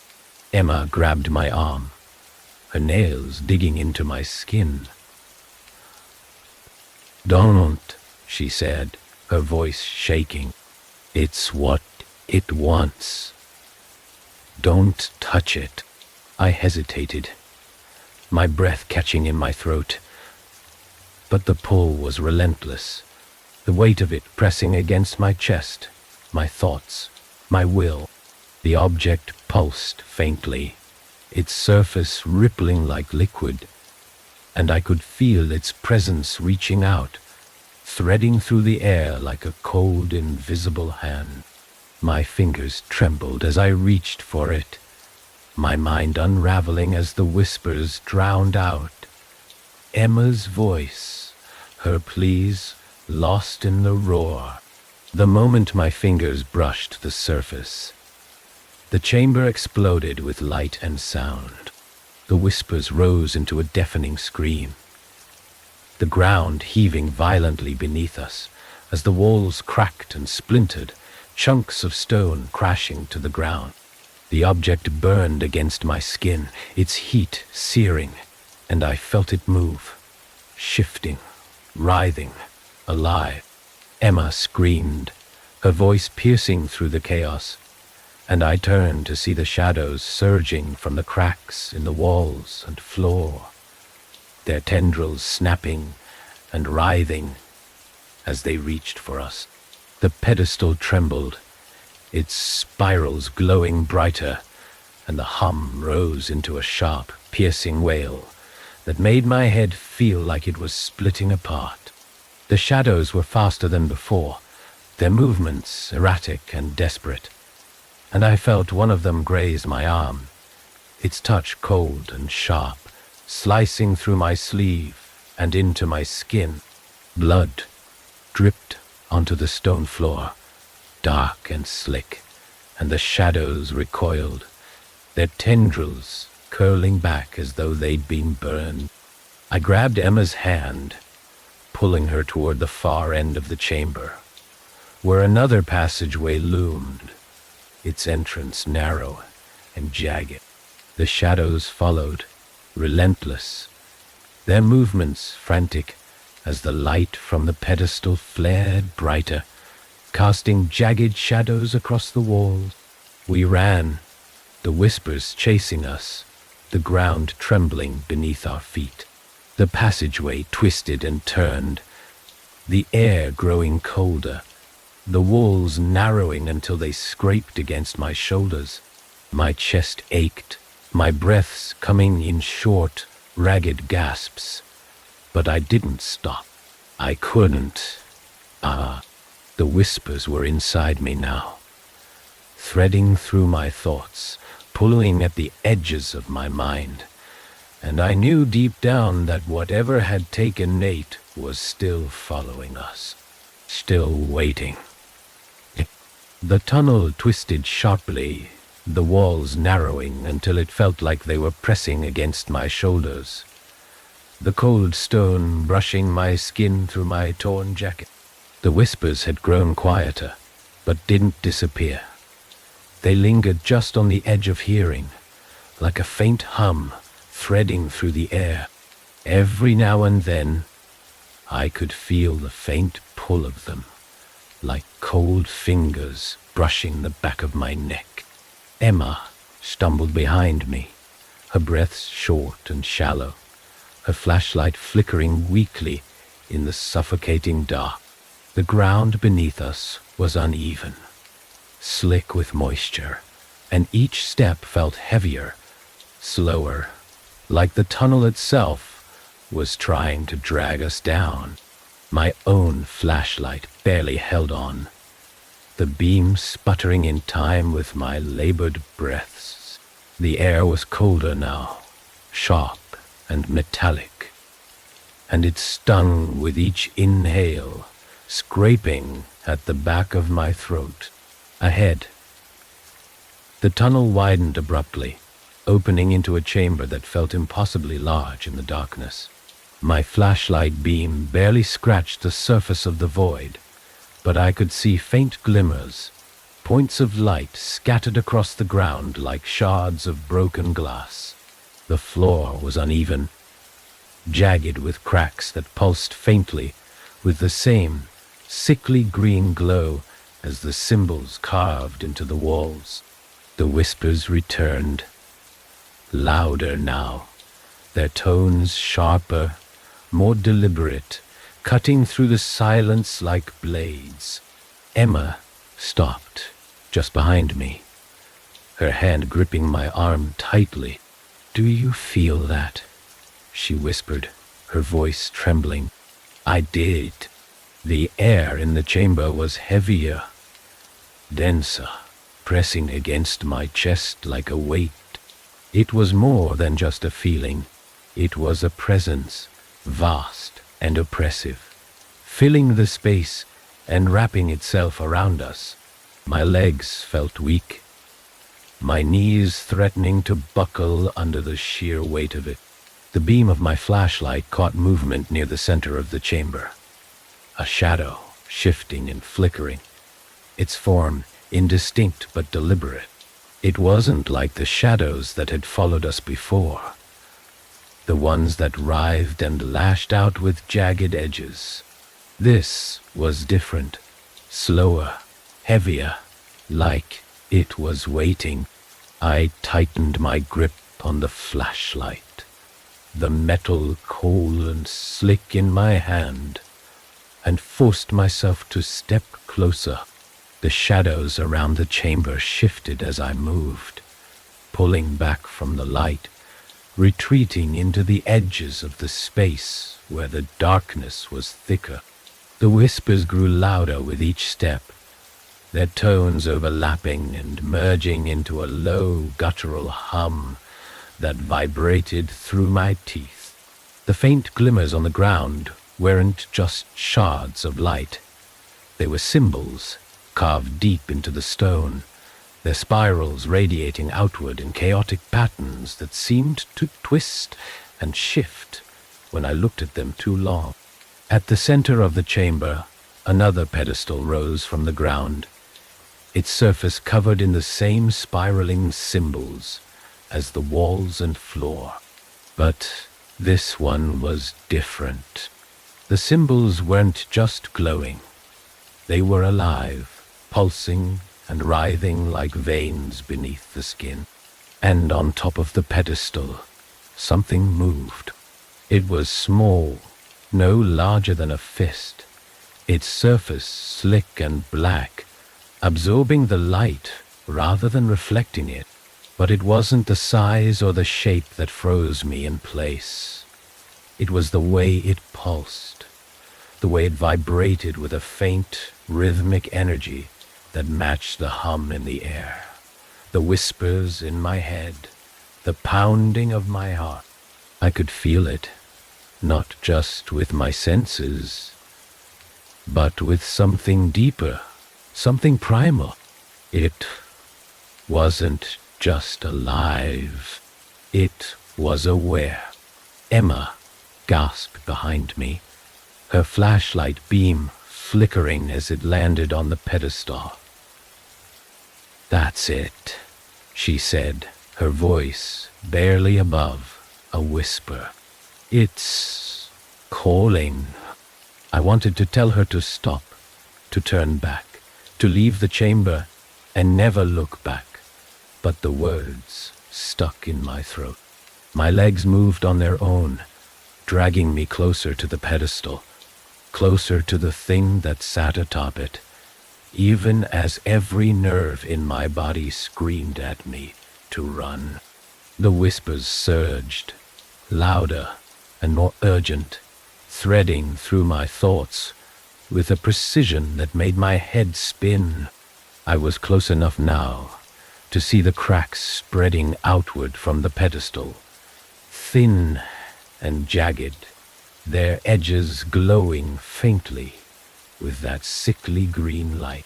The floor beneath it trembled, faint vibrations that radiated through the ground and into my feet. The thing on the pedestal pulsed in time with the vibrations, its surface rippling like liquid, and I felt the pull again, stronger this time, dragging me forward with an intensity that made it hard to breathe. Emma grabbed my arm, yanking me back. "Eeuwol, Kadivelas, Ishanhari." "Don't," she said, her voice sharp and panicked. Her fingers dug into my skin, her grip shaking, but I could feel her fear, radiating off her in waves. "It's what it wants. Don't touch it." But the pull was relentless, an invisible force that wrapped around me and dragged me forward, closer to the pedestal, closer to the thing that sat atop it. My flashlight fell from my hand, clattering to the ground, the beam spinning wildly across the chamber before landing on one of the cracks in the floor. The shadows surged in response, their edges jagged and violent, snapping at the edges of the light like hungry animals. And then the ground heaved violently, a sharp, jarring motion that sent me sprawling. Emma screamed as she hit the ground beside me, her flashlight skidding across the floor and landing near the pedestal. The light illuminated the object, and for the first time, I saw it clearly. It wasn't just pulsing. It was growing, its surface shifting and expanding, its edges rippling like something trying to break free from within. The whispers rose into a deafening roar, their tones chaotic and fragmented, and the shadows surged forward, their tendrils snapping and writhing as they closed in around us. I scrambled to my feet, my hands scraping against the rough stone, and grabbed Emma's arm, pulling her back as the shadows lashed out, striking the ground where we'd been seconds before. "We have to move," I shouted, my voice barely audible over the cacophony. "Ayuu, in rain IV." The pedestal trembled violently, the cracks in the floor spreading outward, and the light from the symbols flared brighter, casting long, jagged shadows across the chamber. The object atop the pedestal shuddered, its surface splitting open with a wet, tearing sound that made my stomach churn. The shadows recoiled, pulling back from the light, but they didn't retreat. They circled the edges of the chamber, their movements erratic and frenzied, their whispers blending into a single guttural chant that filled the air with a weight I could feel in my chest. The object on the pedestal pulsed one final time, and then everything stopped. The whispers fell silent, the ground stilled, and for a brief, terrible moment, The chamber was quiet, and then the light died. The silence was unbearable. It pressed against my ears, heavy and alive, swallowing every sound but the wild, erratic pounding of my heart. The darkness was so complete, it felt solid, wrapping around me like a suffocating blanket, thick and inescapable. My flashlight was dead, its lifeless weight swinging loosely in my trembling hand. I couldn't even hear Emma anymore, though I could feel her somewhere nearby, her presence as frail and panicked as my own. The pedestal was gone, or at least, I thought it was. I had no way of knowing for sure, not without the faint green glow of the symbols to guide me, but the pull, the sickening, insistent gravity that had dragged me toward it, was still there, burrowing into my chest, wrapping around my ribs, pulling me closer to the center of the chamber, even as my body fought to resist. The whispers returned, faint and disjointed, threading through the silence like an invasive thought I couldn't shake. They weren't as loud as before, but they were sharper now, more precise. I could feel them crawling through my mind, picking at the edges of my fear, twisting it into something raw and consuming. They were coming from everywhere and nowhere all at once. Emma, and my voice cracked, breaking apart in the thick, oppressive air. It sounded small, fragile, like a child calling out in the dark. There was no response. My throat tightened, and I swallowed hard, my breath hitching as I forced myself to move. The floor beneath me was uneven, the slick stone shifting slightly under my weight, and I stumbled forward, my hands outstretched in the darkness.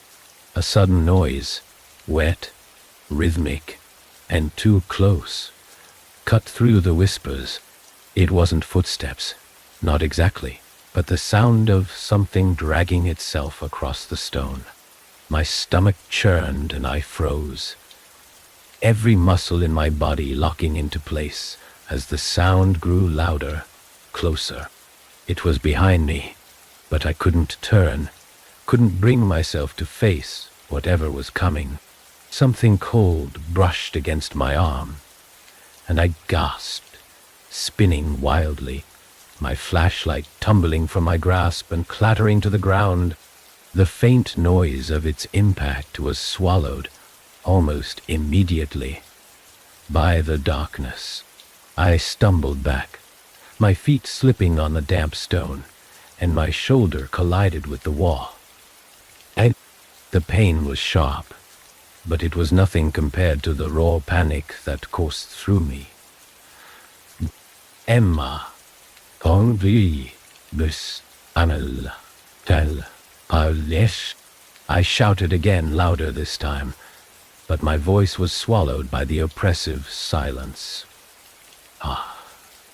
The whispers surged in response, louder and more frantic, and the dragging sound behind me quickened, its rhythm jagged and erratic. My chest ached, my lungs struggling to draw in the cold metallic air, and my legs felt like lead, rooted to the ground by fear. The sound stopped abruptly, and the silence that followed was worse than the noise. I couldn't move. Couldn't move. I couldn't think. The whispers were louder now, sharp and insistent, threading through my thoughts like a dozen voices speaking at once. They were pulling at me, unraveling my mind, filling the empty spaces with something I didn't want to understand. The ground beneath me trembled, a faint vibration that spread through the chamber, rattling the walls and sending small stones skittering across the floor. A faint glow appeared in the distance, green and sickly, the same light that had radiated from the pedestal, and I realized with a sinking dread that it was moving. It wasn't stationary. It was alive. The glow grew brighter, spreading across the chamber, illuminating the jagged cracks in the floor and the twisted, spiraling symbols carved into the walls. And then I saw it, something rising from the darkness, its form shifting and formless, its edges blurring as though it were made of smoke and liquid shadow. It was massive, taller than the chamber should have allowed, and its presence filled the space with a suffocating weight that made my knees buckle. Emma's scream cut through the air, high and raw, and I turned sharply, my heart lurching in my chest. She was on the ground, her flashlight spinning wildly across the floor, its beam flickering weakly as it landed on her face. Her eyes were wide with terror, her hands clawing at the stone as something wrapped around her ankle, dark and twisting, its edges sharp and jagged, pulling her toward the center of the chamber. I lunged forward, grabbing her arm and pulling with everything I had. The tendril around her leg tightened, its surface rippling like water, and I could feel its coldness even from where I stood. The whispers surged, frantic and chaotic, and the ground heaved violently, sending cracks racing up the wall. The glow from the symbols flared brighter, casting long, jagged shadows that danced across the chamber like living things. "Let go." Emma's voice was shrill, panicked, and I tightened my grip, my fingers digging into her arm as I pulled harder. The tendril writhed, its movements frantic and erratic, and for a moment I thought it was going to snap her leg clean off. But then it recoiled, pulling back into the darkness with a wet, sucking sound, leaving only a faint smear of darkness on the stone where it had been. Emma scrambled to her feet, her breaths coming in sharp, shallow gasps, and I grabbed her hand, dragging her toward the far end of the chamber. The glow behind us flared brighter, and I could feel the pull growing stronger, the whispers screaming in my ears, threading through my thoughts and twisting them into chaos. The shadows surged, snapping and lashing at the air, their movements erratic and violent, but they didn't cross the faint light from Emma's flashlight. We stumbled into another passageway, the walls narrowing around us, the air colder and sharper, biting at my skin with every breath. My legs burned, my chest ached, but I didn't stop. I couldn't. The whispers were still there, threading through the air like tendrils, pulling at the edges of my mind. And I knew, deep down, that whatever we'd left behind in the chamber wasn't finished with us. The passage twisted sharply, opening into another chamber, smaller but no less oppressive. The walls were covered in symbols, their spirals glowing faintly, and the ground was uneven, jagged with cracks that pulsed faintly with the same sickly green light. In the center of the room stood another pedestal, its surface slick and wet, and the object atop it was alive, its surface shifting and writhing, pulsing with the same rhythm as the whispers in my head. I pulled Emma back, my hands trembling as I stepped toward the pedestal, the pull stronger now, almost impossible to resist. The whispers surged again, louder, and I realized, with a cold, sinking dread, that whatever was calling us here wasn't finished. It wasn't even close. The chamber was alive, and the walls pulsed faintly with the sickly green light of the symbols, their spirals twisting and writhing in ways that made my stomach churn. The air was thick, damp, and cold, wrapping around me like a heavy fog. It clung to my skin, filled my lungs, and sent sharp chills down my spine with every ragged breath. Emma clutched my arm tightly, her nails digging into my skin as her flashlight beam bounced erratically across the jagged stone floor. The object on the pedestal shifted, its surface rippling like water, disturbed by an unseen hand. The whispers were louder here, more distinct, threading through the air with a cadence that felt almost intentional, like a language just beyond my comprehension. They pressed against my thoughts, picking at the edges of my mind, twisting my fears into vivid, intrusive images that blurred the line between memory and hallucination. The pull was stronger now, a physical force that dragged at my chest, my arms, my legs. It was relentless, impossible to fight, like invisible chains were wrapped around my body, dragging me toward the pedestal.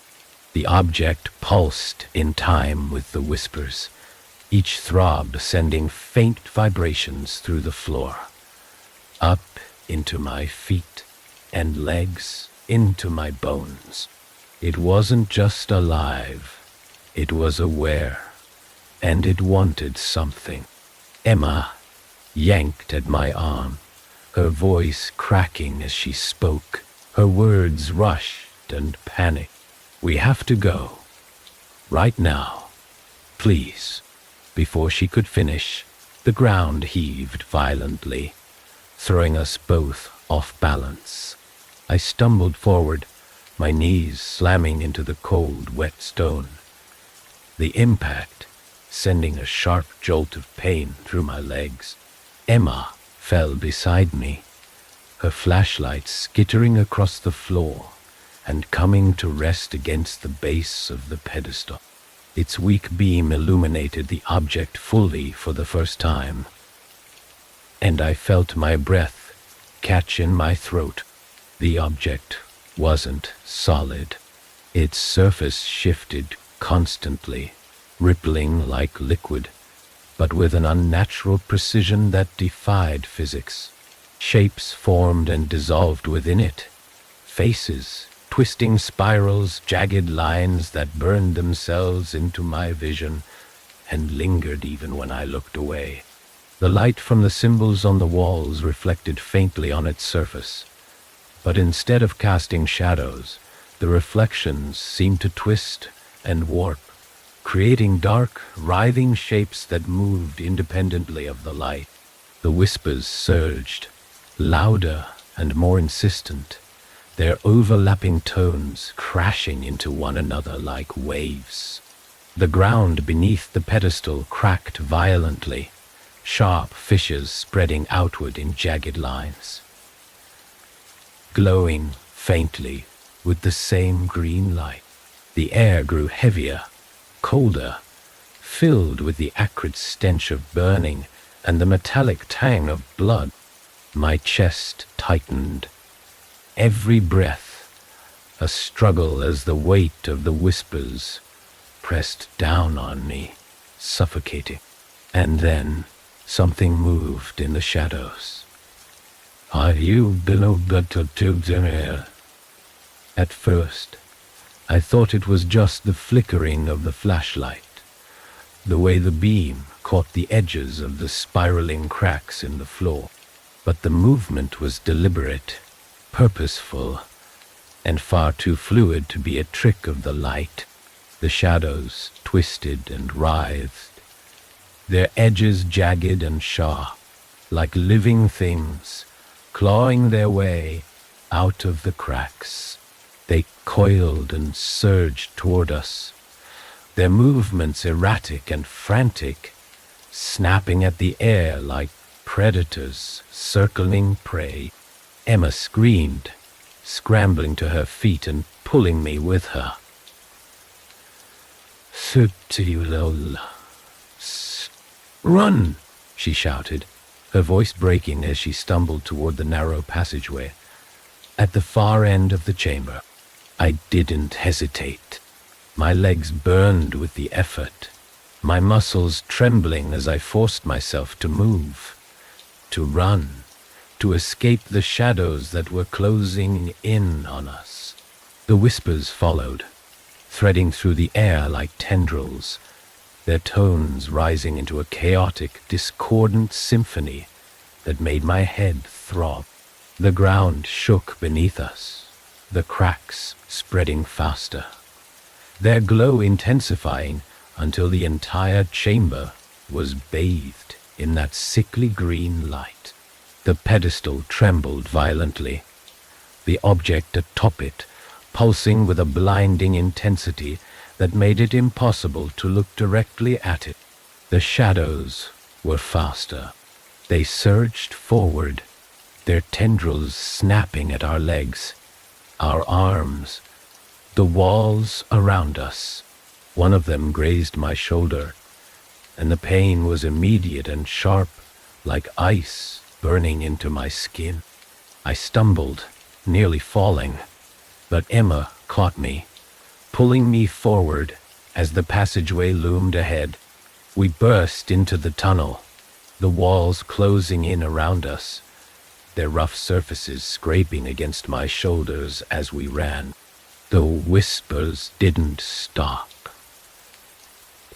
They grew louder, more frantic, their tones shifting into something almost human, almost familiar. I could hear voices I recognized, my mother, my sister, friends I hadn't seen in years, all blending together into a single desperate chorus that begged and screamed and pulled at my thoughts. The air grew colder as we ran, the metallic tang sharper, filling my mouth and throat, until it felt like I was drowning. The tunnel twisted sharply, opening into another chamber, smaller and darker than the last. The symbols here were different. They glowed brighter, their spirals tighter, more erratic, their lines overlapping and intersecting in chaotic patterns that seemed to shift when I looked at them. At the center of the chamber was another pedestal, smaller than the first, its surface slick with moisture that dripped onto the cracked stone floor below. The object on this pedestal was different, larger, darker, its surface more solid, but no less alive. It pulsed faintly, the same rhythm as the whispers, and I could feel the pull again. Stronger this time, dragging me forward, even as I tried to resist. Emma grabbed my arm, her grip shaking. "We can't," she started, but her words were cut off as the ground beneath us trembled violently, the cracks spreading faster, wider, the green light flaring brighter. The whispers rose into a deafening roar, and I felt the pull grow stronger, impossible to fight. My legs moved on their own, dragging me closer to the pedestal, closer to the object that sat atop it, even as my mind screamed at me to stop. The shadows surged into the chamber, their tendrils snapping and writhing, and I realized with a sickening dread that we were trapped. The whispers grew louder, their tones rising into a frenzied crescendo, and the object atop the pedestal pulsed one final time. And then everything went still. The stillness was worse than the chaos. My ears rang with the absence of sound. My breath caught in my chest, as though the air had thickened into something solid. The shadows stopped their frantic movements, retreating into the cracks and corners of the chamber, as if something larger, something more powerful, had entered the room. The whispers that had filled every corner of my mind vanished, leaving only a hollow echo in their wake. The object on the pedestal pulsed faintly, its surface shifting and rippling like liquid obsidian, reflecting the sickly green light of the symbols etched into the walls and floor. But now that light was fading, the spirals dimming one by one until only the faintest glow remained. The pedestal trembled, cracks spreading outward from its base, and I realized with a cold, sinking dread that whatever had been held here was no longer contained. Emma clung to my arm, her nails digging into my skin. Her breath was shallow and uneven, her body trembling so violently I could feel it through the fabric of my jacket. "It's out," she whispered, her voice shaking. "It's already out." I didn't know what to say. My mind raced, fragments of fear and disbelief colliding with the sickening realization that she was right. The pull I'd felt before, the relentless gravity that had dragged me toward the pedestal, was gone. In its place was a crushing emptiness, a void that seemed to expand with every passing second, pressing against my chest until I thought my ribs might crack.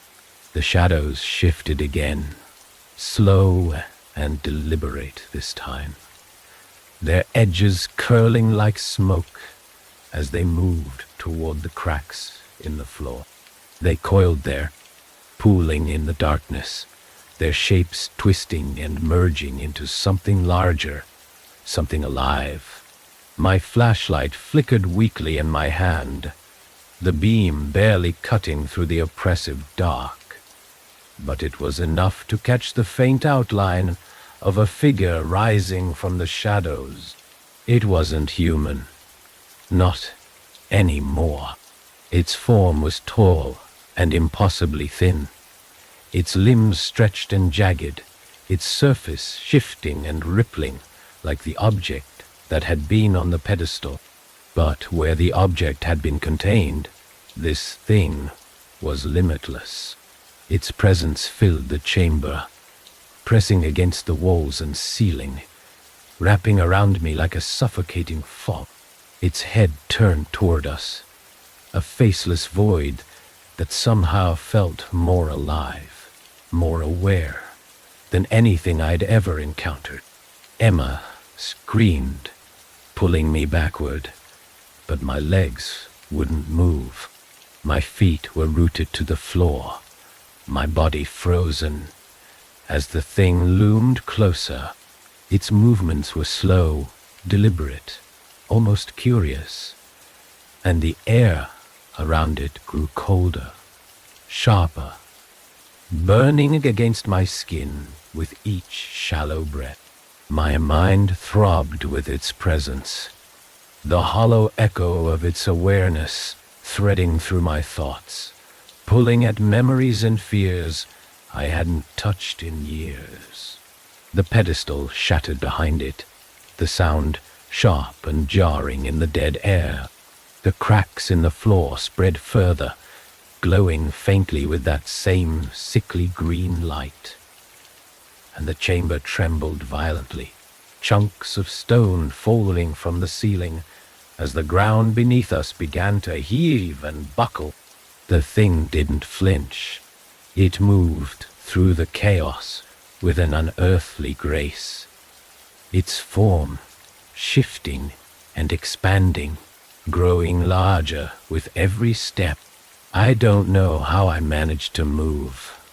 But when Emma yanked at my arm again, something in me snapped. My legs stumbled forward, my body trembling as I forced myself to follow her toward the narrow passageway at the far end of the chamber. The thing didn't pursue us. It didn't need to. Hell, its presence was everywhere. Its awareness pressing against me, no matter how far I ran. The passageway twisted sharply, the walls closing in around us, their rough surfaces scraping against my shoulders as the air grew colder, the metallic tang of blood and decay thick in my throat. The whispers returned, faint at first, but growing louder with every step, their tones rising and falling in chaotic, discordant waves that made my head throb and my vision blur. The passage opened into another chamber, smaller and darker than the last. The symbols here were different, larger, more chaotic, their spirals overlapping and intersecting in ways that made my stomach churn when I looked at them too long. The floor was cracked and uneven, glowing faintly with the same green light that pulsed through the cracks in the previous chamber. At the center of the room was another pedestal, but this one was broken, its surface shattered, the fragments scattered across the ground like shards of glass. Emma fell to her knees beside me, her hands clutching her head as the whispers surged, louder and more invasive. I dropped my flashlight, its beam spinning wildly across the chamber, before coming to rest on one of the walls. The shadows were there, coiling and writhing, their edges jagged and sharp as they stretched toward the center of the room. They moved with purpose now, their movements synchronized, deliberate, as though guided by the thing we'd left behind. The ground beneath us trembled violently, and I realized with a sickening clarity that the cracks were spreading faster now, the light within them flaring brighter with each tremor. The whispers reached a deafening crescendo, their tones crashing into one another. In a chaotic symphony that filled the chamber with a weight I couldn't escape. Emma grabbed my hand, her grip shaking. "We can't stop it," she said, her voice breaking. "It's already here." I didn't respond. There was nothing to say. "Maybe you stop. Enkom, alles, the bivo, and will the radian wide day." The thing wasn't just in the chamber. It was in the air, the walls, the floor, the cracks. It was in us, threading through our thoughts, pulling at the edges of our minds until there was nothing left but fear and despair.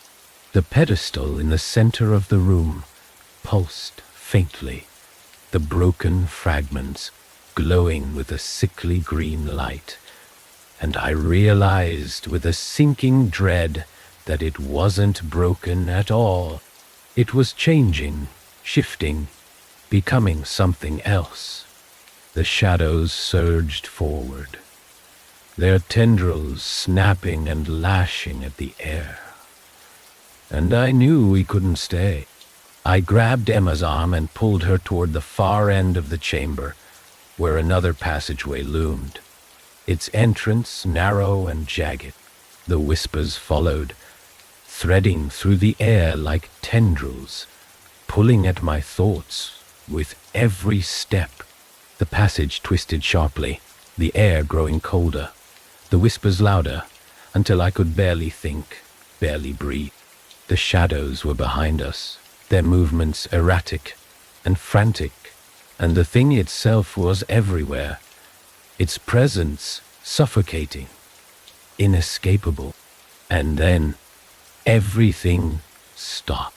The whispers fell silent. The air stilled, and the ground beneath us went still.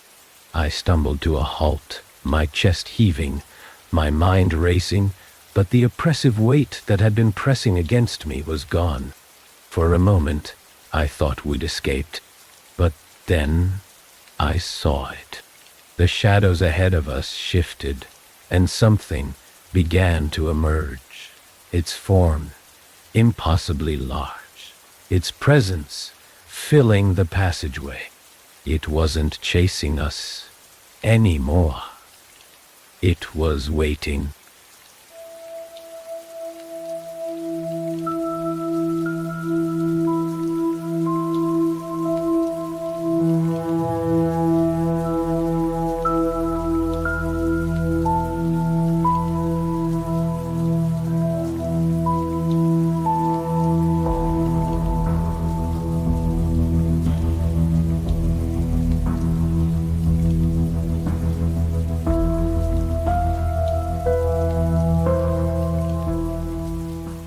The air was heavier than I expected as we stepped off the gravel road and into the dense woods surrounding the Appalachian foothills. Even in the daylight, the trees were so tightly packed that their crooked limbs blotted out the sun, leaving us in a suffocating twilight.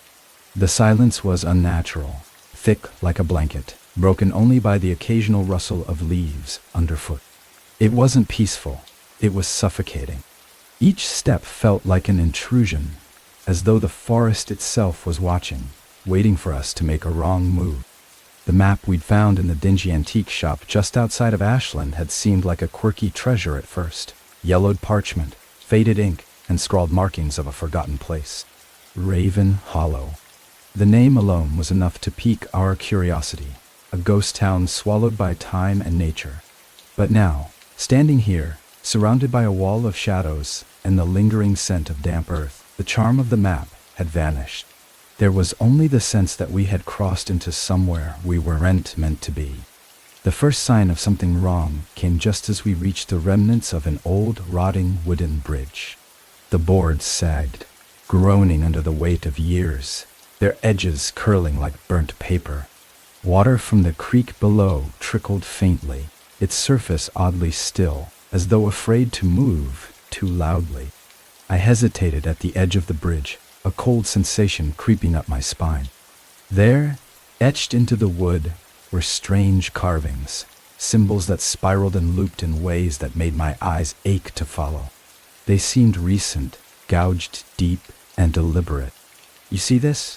I murmured, my voice unnaturally loud in the silence. My fingers traced one of the symbols, and it felt wrong, almost alive under my touch. I pulled my hand back quickly, trying to shake off the prickling sensation. We crossed the bridge one by one, its wooden beams sagging ominously beneath us. As soon as I stepped onto the other side, the atmosphere shifted. The air felt colder, heavier. It wasn't just the shade of the trees. It was as though the world here had been drained of warmth and sound. I turned to look at the others, and their faces mirrored my unease. It was then we saw it, the first real trace of Raven Hollow. Half hidden beneath a curtain of moss and ivy was the skeletal frame of what must have been a house. The roof had caved in, and the walls leaned precariously, as though they could collapse at any moment. But what caught my attention wasn't the ruin itself, it was what lay just outside. A rusted lantern hung from a bent pole, its glass shattered. Below it, scattered in the dirt, were fragments of a picture frame. The photo inside was too faded to make out clearly, but the shape of a family was unmistakable. 2 adults and a child. Their faces were little more than ghostly smears, but something about the image made my stomach twist. We moved deeper into what remained of the town. Structures materialized out of the gloom, more bones of buildings than actual homes. The ground beneath our feet felt wrong, soft and spongy, as though the earth had rotted along with everything else. My breath caught in my throat when I saw the first sign that this place was more than just forgotten ruins. In the middle of what must have once been the main street was a tree, a massive, gnarled oak, its branches twisting like grasping fingers. Tied to its trunk with frayed rope were dozens of small bundles. They hung limp, swaying slightly despite the lack of wind. My chest tightened as I realized what they were. Crude effigies made of sticks and cloth, some with small bones tied into their centers. I stepped closer, unable to stop myself. The closer I got, the more I noticed something else. Each effigy had something carved into it, those same looping symbols from the bridge. But it wasn't just the carvings that made my skin crawl. It was the faint, almost imperceptible whispering that seemed to emanate from them. It wasn't loud, more like a vibration in the back of my mind, but it was there, persistent and maddening. I turned to the others, but their eyes were fixed on something else. That's when we saw it, the figure. At first, it was nothing more than a shadow, indistinct and wavering at the edge of the forest like a trick of the light. But as I stared, it solidified. It was tall, unnaturally so, with limbs that seemed too long, too thin. Its head tilted, as though it were watching us, studying us. My heart pounded against my ribs, and I felt an overwhelming urge to run. But I couldn't move. None of us could. We were rooted to the spot, caught in its gaze. And then it was gone. One moment it was there, the next it wasn't. The silence that followed was deafening, a crushing weight that seemed to smother the air. I looked around, trying to find some sign that it had been real, but there was nothing. Nothing except the feeling that we were no longer alone. We pressed on, though every instinct in my body screamed at me to turn back. The further we went, the worse it got. The trees seemed to close in tighter, their twisted limbs forming grotesque shapes. The air grew colder, and that whispering, so faint I'd almost convinced myself it wasn't real, grew louder. It wasn't until we found the church that I realized just how deep we'd gone. The building stood at the edge of a clearing, its steeple leaning at an impossible angle. The windows were shattered, and the door hung open, swinging gently as though beckoning us inside. I hesitated, my feet refusing to carry me closer. But then I saw the marks, scratches gouged deep into the wooden doorframe. They were frantic, desperate, like the last efforts of someone trying to escape. I knew deep down that crossing that threshold would change everything. But the pull was irresistible, a force I couldn't explain. And so, against every ounce of reason, I stepped inside. The church smelled of rot, not the dry, dusty decay of age, but something wet and festering, as though the very walls were decomposing from the inside out. The floorboards creaked beneath my boots, and each step sent shivers up my spine, the sound too loud in the oppressive stillness. The dim light filtering through the broken windows cast twisted shadows across the pews, their surfaces warped and splintered. I didn't want to touch anything, didn't want to disturb whatever had been left behind. At the far end of the room, the altar loomed, draped in what looked like a rotting cloth. It was too dark to make out the details, but something glinted in the weak light, a dull gleam of metal catching my eye. I approached slowly, every nerve in my body screaming to turn back, but my legs moved of their own accord. As I got closer, I saw what it was, a knife, its blade tarnished and crusted with what I told myself was rust.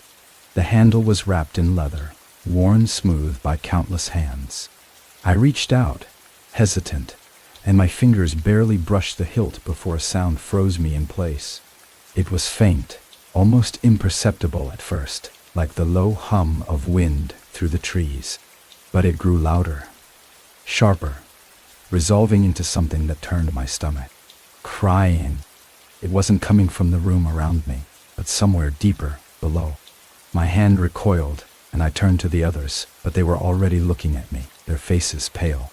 The sound was drawing us, pulling us toward the back of the church where a narrow staircase descended into the darkness. It felt like walking into the mouth of some great beast, each step taking us closer to its core. The air grew colder as we descended, and the crying grew louder, interspersed with sharp, gasping breaths that made my chest tighten. It sounded too close, too real, and yet There was no one there. Just shadows, stretching and curling like living things against the damp stone walls. At the bottom of the stairs, the space opened into a wide, low-ceilinged chamber. The walls were lined with shelves, each one packed with objects I didn't want to look at too closely. Jars filled with cloudy liquid, strange wooden carvings, and what looked like bundles of hair wrapped in twine. But it was the center of the room that held my attention. There, arranged in a crude circle, were more of the effigies we'd seen outside. But these were larger, more detailed. They had faces, stitched together from scraps of cloth and leather, their hollow eyes staring blankly. The crying stopped. The silence was sudden, deafening, as though the sound had been snatched away. I held my breath, waiting for something to happen, but the stillness dragged on. The others were frozen, their eyes darting around the room, their breaths shallow and rapid. My heart pounded in my chest, a deafening drumbeat in the silence. And then, one of the effigies moved. It was subtle at first, a faint twitch, like the shifting of a shadow. But then its head jerked violently to the side, and the others followed, one by one. Their hollow eyes seemed to focus on us, their stitched mouths twisting into grotesque imitations of expressions. One of them fell forward, its wooden limbs scraping against the stone floor, and the sound broke whatever spell had held us in place. We stumbled back, scrambling toward the stairs, but the room seemed to close in around us. The air grew thicker, pressing against my chest, and I could feel something, an invisible force, pushing us toward the center of the room. My legs buckled, and I fell to my knees, the cold stone biting through my jeans. The whispers started again, louder now, filling my head with words I couldn't understand. It felt like they were burrowing into my skull, digging through my thoughts, searching for something. I don't know how long we were there, caught in that suffocating haze. Time seemed to stretch and warp, the moments bleeding into one another. But then, as suddenly as it began, it stopped. The pressure lifted, and the air rushed back into my lungs. I scrambled to my feet, my hands trembling as I grabbed the closest person to me. Their face was pale, their eyes wide and unfocused. We didn't speak as we made our way back up the stairs. There was nothing to say.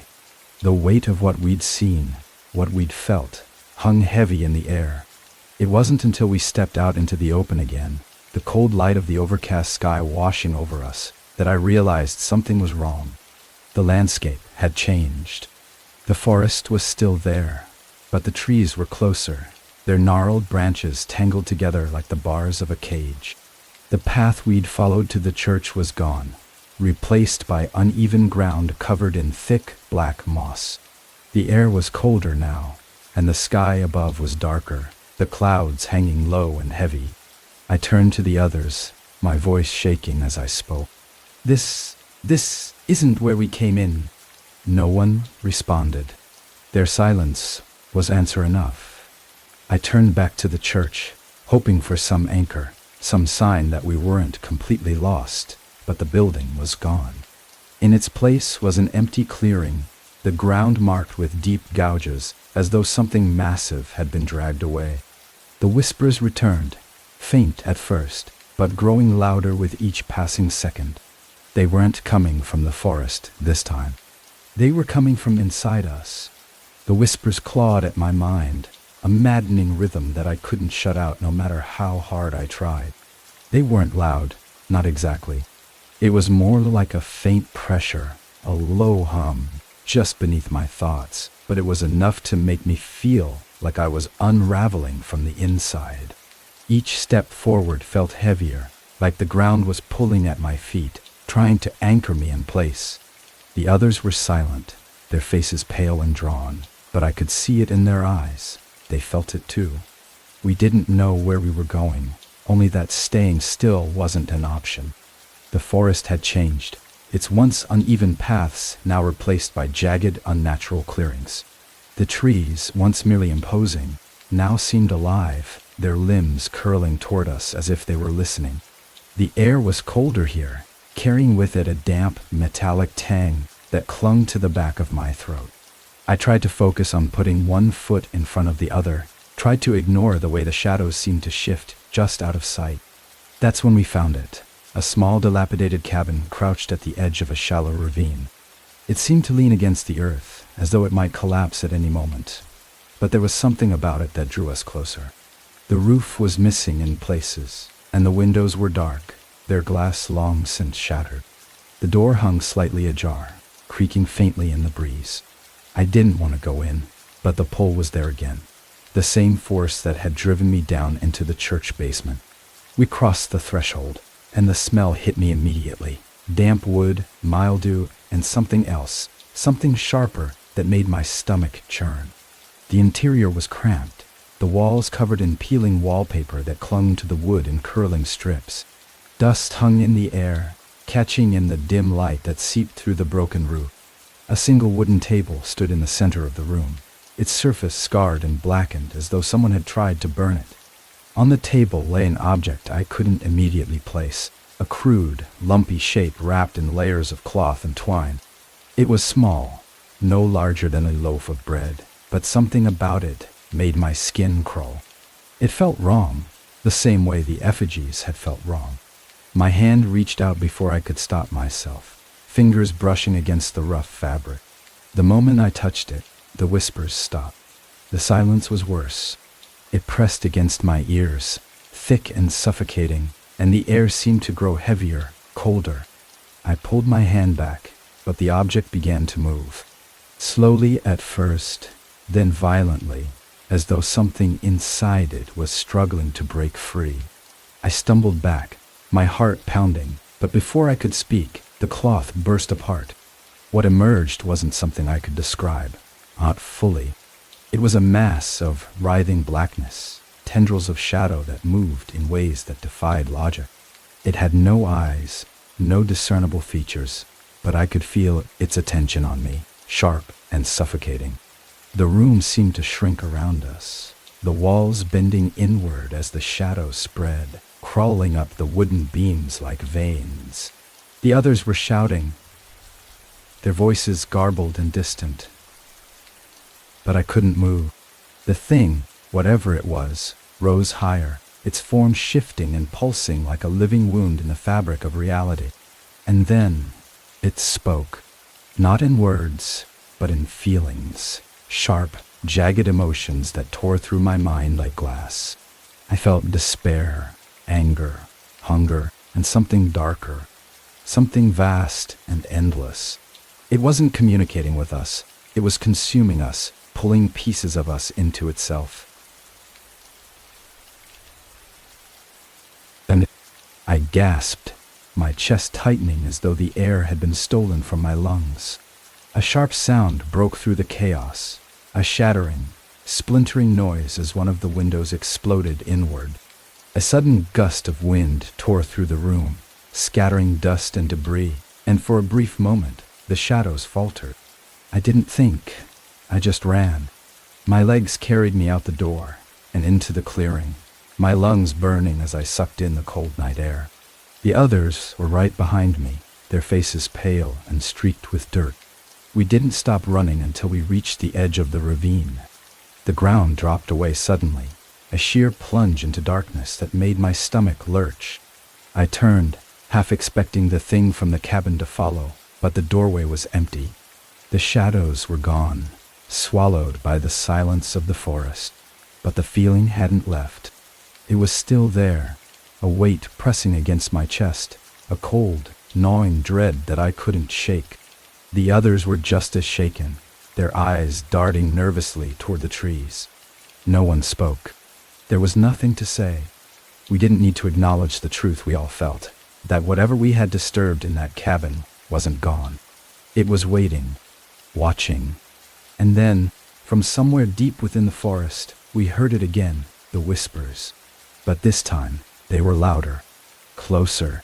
The whispers followed us, threading through the trees like smoke, growing louder with every step. They weren't words, not exactly. They were sounds, fragmented and layered, pulling at my mind like claws. I tried to shut them out, to focus on the uneven ground beneath my feet, but they burrowed deeper, wrapping around my thoughts like vines. My breathing was shallow, each inhale cutting short as the weight of the forest pressed down on me. The others were close, their footsteps crunching on the brittle leaves, but none of us spoke. There was nothing to say. The air was colder now, the kind of cold that bit into your skin and clung to your bones. The trees seemed to press in tighter, their twisted limbs casting long, jagged shadows that danced like living things. I glanced over my shoulder, half expecting to see the thing from the cabin, but the path behind us was empty. Still, the feeling of being watched was stronger than ever. We stumbled into a clearing, the sudden openness startling in the suffocating density of the forest. In the center of the space stood a structure, if you could call it that. It was little more than a crumbling stone wall, half buried in the earth, with jagged pieces of metal protruding at odd angles. It looked ancient, older than the town, older than anything I'd ever seen. The ground around it was uneven, marked with shallow depressions that might have once been graves. I didn't want to go closer, but something about the place pulled at me. It wasn't curiosity. It was something deeper, darker, a compulsion I couldn't explain. My feet moved before I could stop them, carrying me toward the stones. The air here was heavier, thicker, and every breath felt like it was dragging something into my lungs that shouldn't be there. I stopped at the edge of the ruin, my hands brushing against the cold, moss-covered stone. The moment my fingers touched it, the whispers stopped. The silence was immediate, a vacuum that swallowed everything. Even the forest seemed to hold its breath. And then, the visions came. They weren't images, not in the way dreams or memories are. They were impressions, flashes of color and sound that hit me all at once, too fast to process. I saw fire, buildings consumed by flames that roared like thunder. I saw people, men, women, children, standing in a circle, their faces twisted with fear and anger. They were shouting, their voices rising in a chaotic cacophony, but I couldn't hear the words. And then, I saw it. It was in the center of the circle, its form shifting and flickering like a shadow cast by firelight. It was massive, towering over the people, its limbs long and thin, its face, if it even had a face, a void of blackness. They were afraid of it, but they weren't running. They were doing something to it, binding it, forcing it into the earth. I felt their desperation, their fear, but also their determination. Whatever this thing was, it was beyond them, beyond anything they could control, and yet they had tried. And they had failed. The visions ended as abruptly as they had begun, leaving me gasping for air. My knees buckled, and I fell to the ground, my hands digging into the damp earth as I tried to steady myself. The others were staring at me, their faces pale and drawn. I didn't know how long I'd been standing there, but the sun, or what little light managed to penetrate the forest, had faded, leaving us in near darkness. "We shouldn't be here," I whispered, my voice shaking. The words felt hollow, too late to mean anything. We all knew that leaving wasn't an option, not anymore. The forest wasn't just a place, it was a trap, a living thing that had ensnared us the moment we set foot inside. It wasn't until I stood up that I saw the object buried in the dirt at the center of the ruin. It was a box, small and rectangular, made of dark wood that seemed untouched by time. Strange symbols were carved into its surface, the same looping patterns we'd seen on the bridge and the effigies. My hand trembled as I reached for it, every instinct screaming at me to stop, to leave it alone. But the pull was too strong, the compulsion too overwhelming. The moment I lifted it from the ground, the whispers returned. Louder this time, sharper, their tone rising into a piercing wail that drove needles into my skull.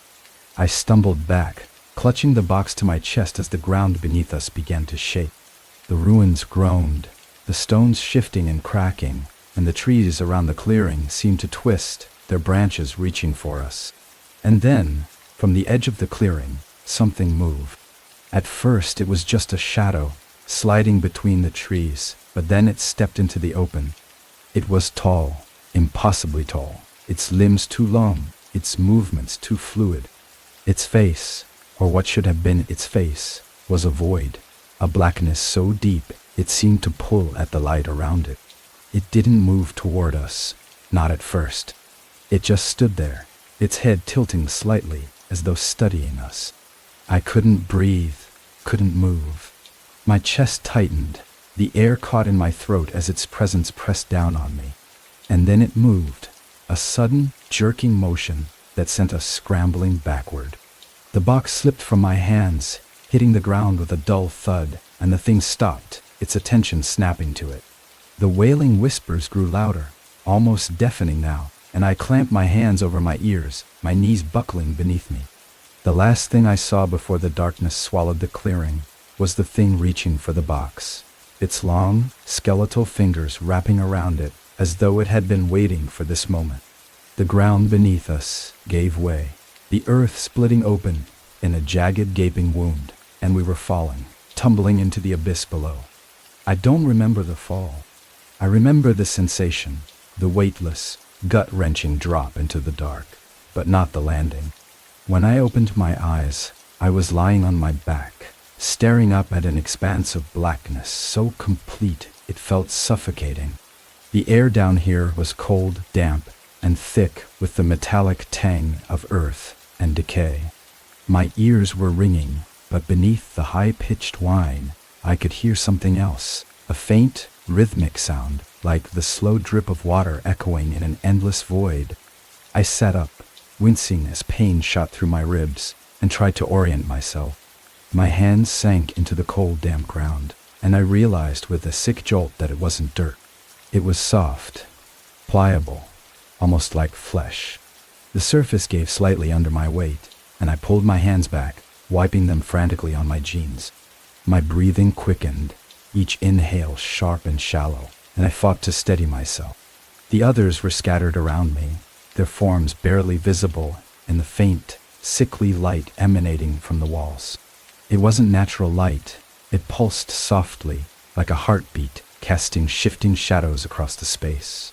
I couldn't tell where it was coming from, but it illuminated just enough to show the jagged, uneven walls that enclosed us.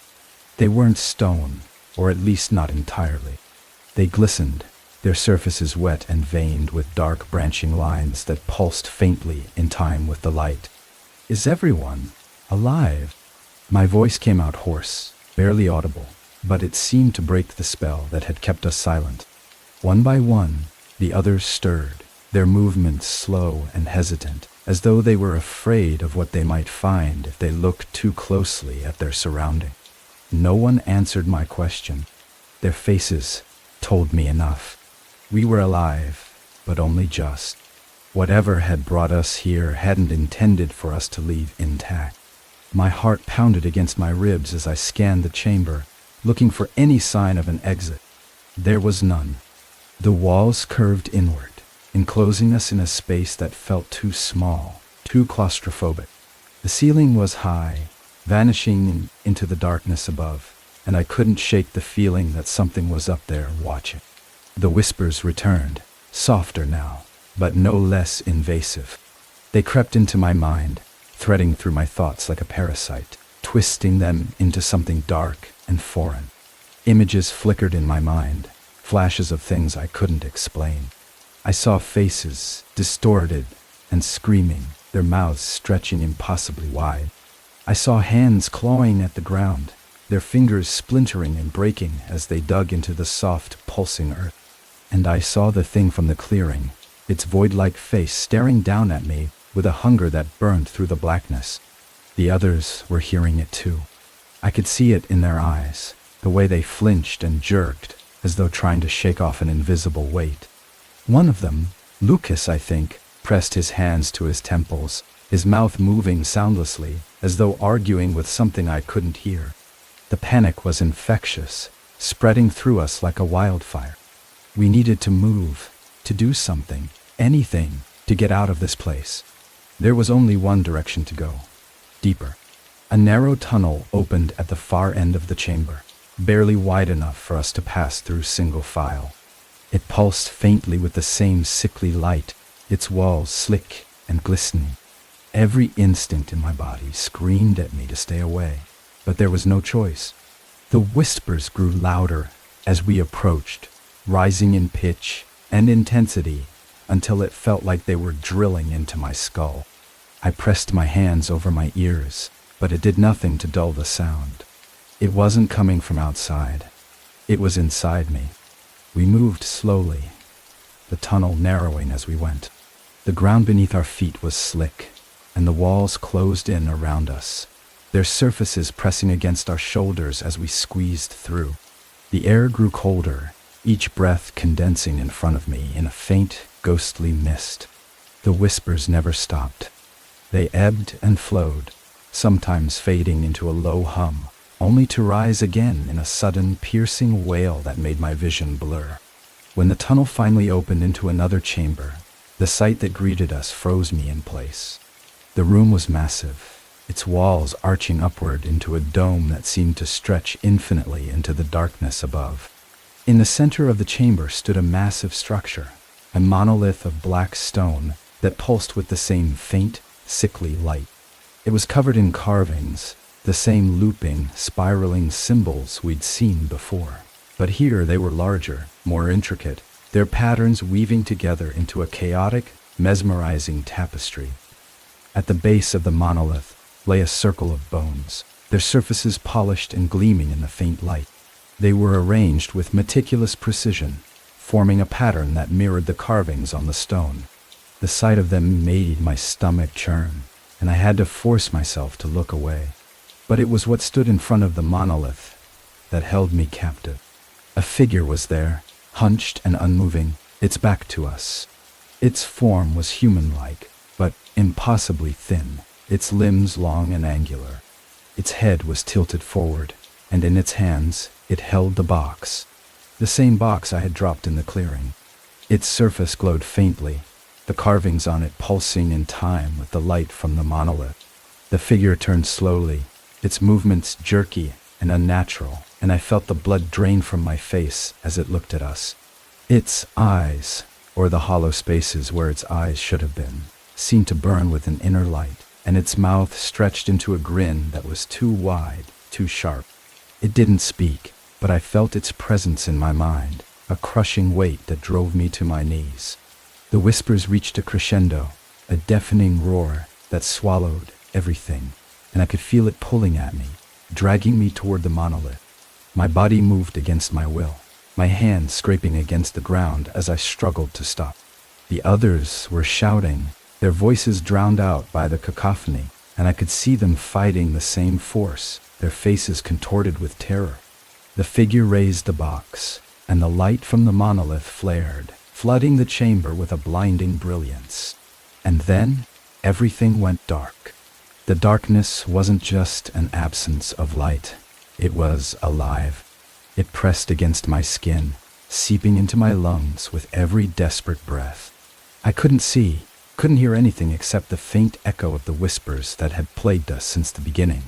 They weren't words anymore, just vibrations that rattled inside my skull, shaking loose thoughts and leaving behind static. My heart raced as I groped blindly in the void, the cold ground slick beneath my hands. The light came back slowly, not in a flash, but in a pulsing glow, faint and sickly, emanating from the monolith.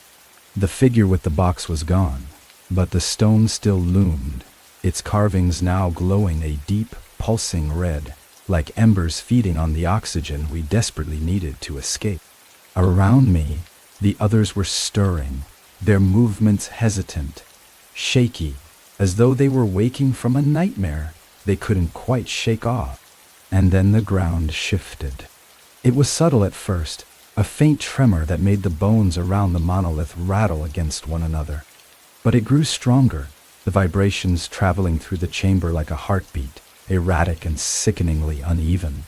I tried to stand, but the ground beneath me buckled, sending me sprawling forward. My hands hit the slick, cold surface, and I felt something wet and warm smear across my skin. I didn't want to look down, didn't want to see what I'd touched, but the coppery tang in the air told me enough. A sound broke through the whispers then, a low, guttural growl that seemed to come from everywhere at once. It wasn't human, not even close, and the sheer force of it made my chest tighten, as though the air had been sucked out of the room.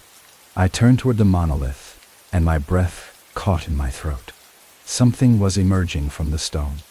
At first, it was just a black tendril, thin and writhing, slick with whatever substance the monolith seemed to bleed.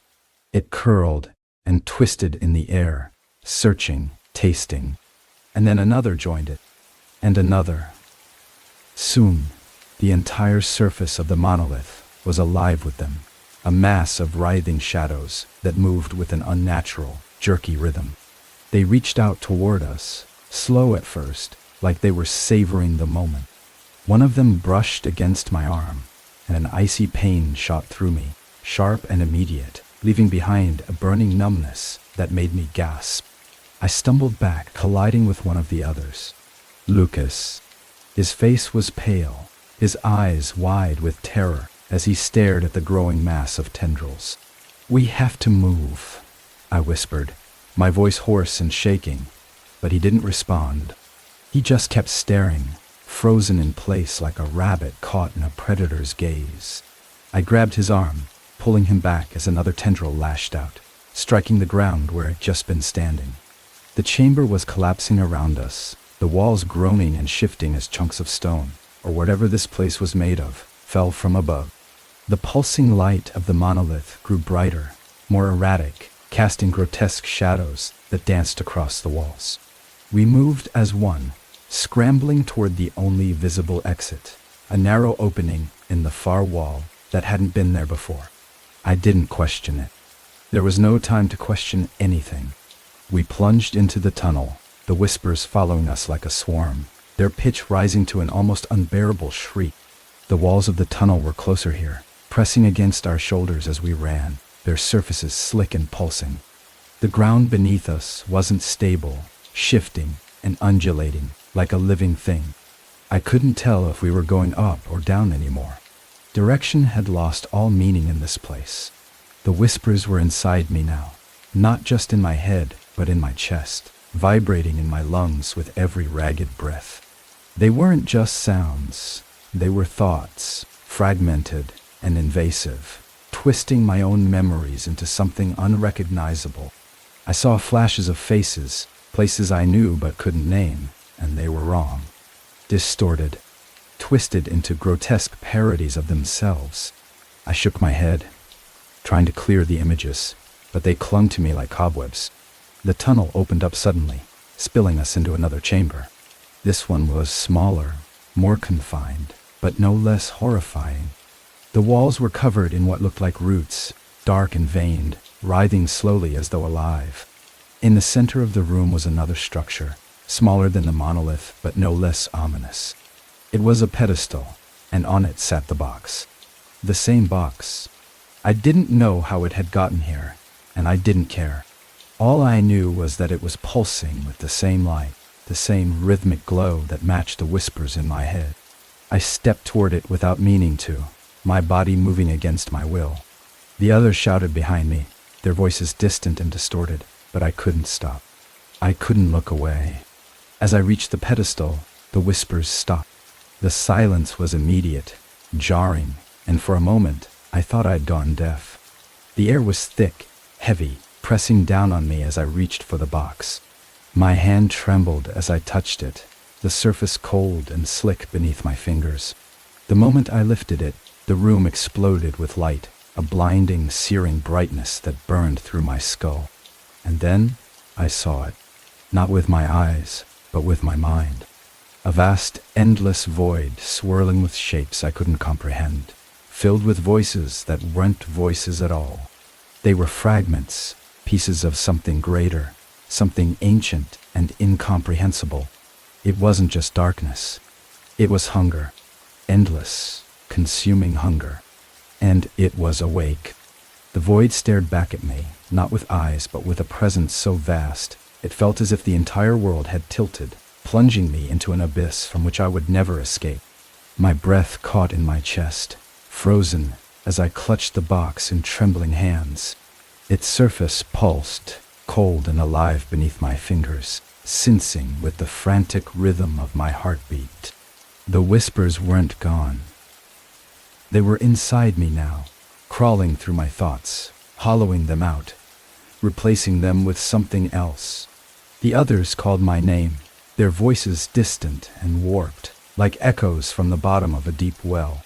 I couldn't answer. I couldn't do anything but stand there, my feet rooted to the ground, as the walls around us began to shift. The roots that had been dormant were moving now, writhing like serpents, their dark surfaces glistening in the flickering light. They reached out, slow and deliberate, brushing against the edges of the room as though testing their boundaries. And then they lunged. The first scream shattered the silence, pulling me back into the moment. Lucas was the first to go, his body yanked off the ground by a root that coiled around his torso like a predator crushing its prey. His arms flailed, his mouth open in a soundless cry as the root pulled him toward the ceiling, where the darkness swallowed him whole. His flashlight clattered to the ground, its beam spinning wildly before it winked out, leaving the rest of us in near darkness. "Run!" someone shouted. Rachel maybe, but there was nowhere to run. The chamber was alive, the walls pulsating with a malevolent energy that sent tremors through the ground beneath our feet. The roots were everywhere, lashing out with impossible speed, cutting off every exit, every possible escape. I stumbled back, clutching the box tighter against my chest, as if it could shield me from what was coming. But the box wasn't a shield, it was a key. I could feel it now, its presence inside me, its purpose pressing against the edges of my understanding. The whispers grew louder, more insistent, forming words that I couldn't fully comprehend but felt compelled to obey. They wanted me to open it. "No," I muttered, my voice barely audible over the chaos. "No, I can't." The box pulsed again, a sharp, searing cold that sent a jolt through my arms, and I dropped to my knees.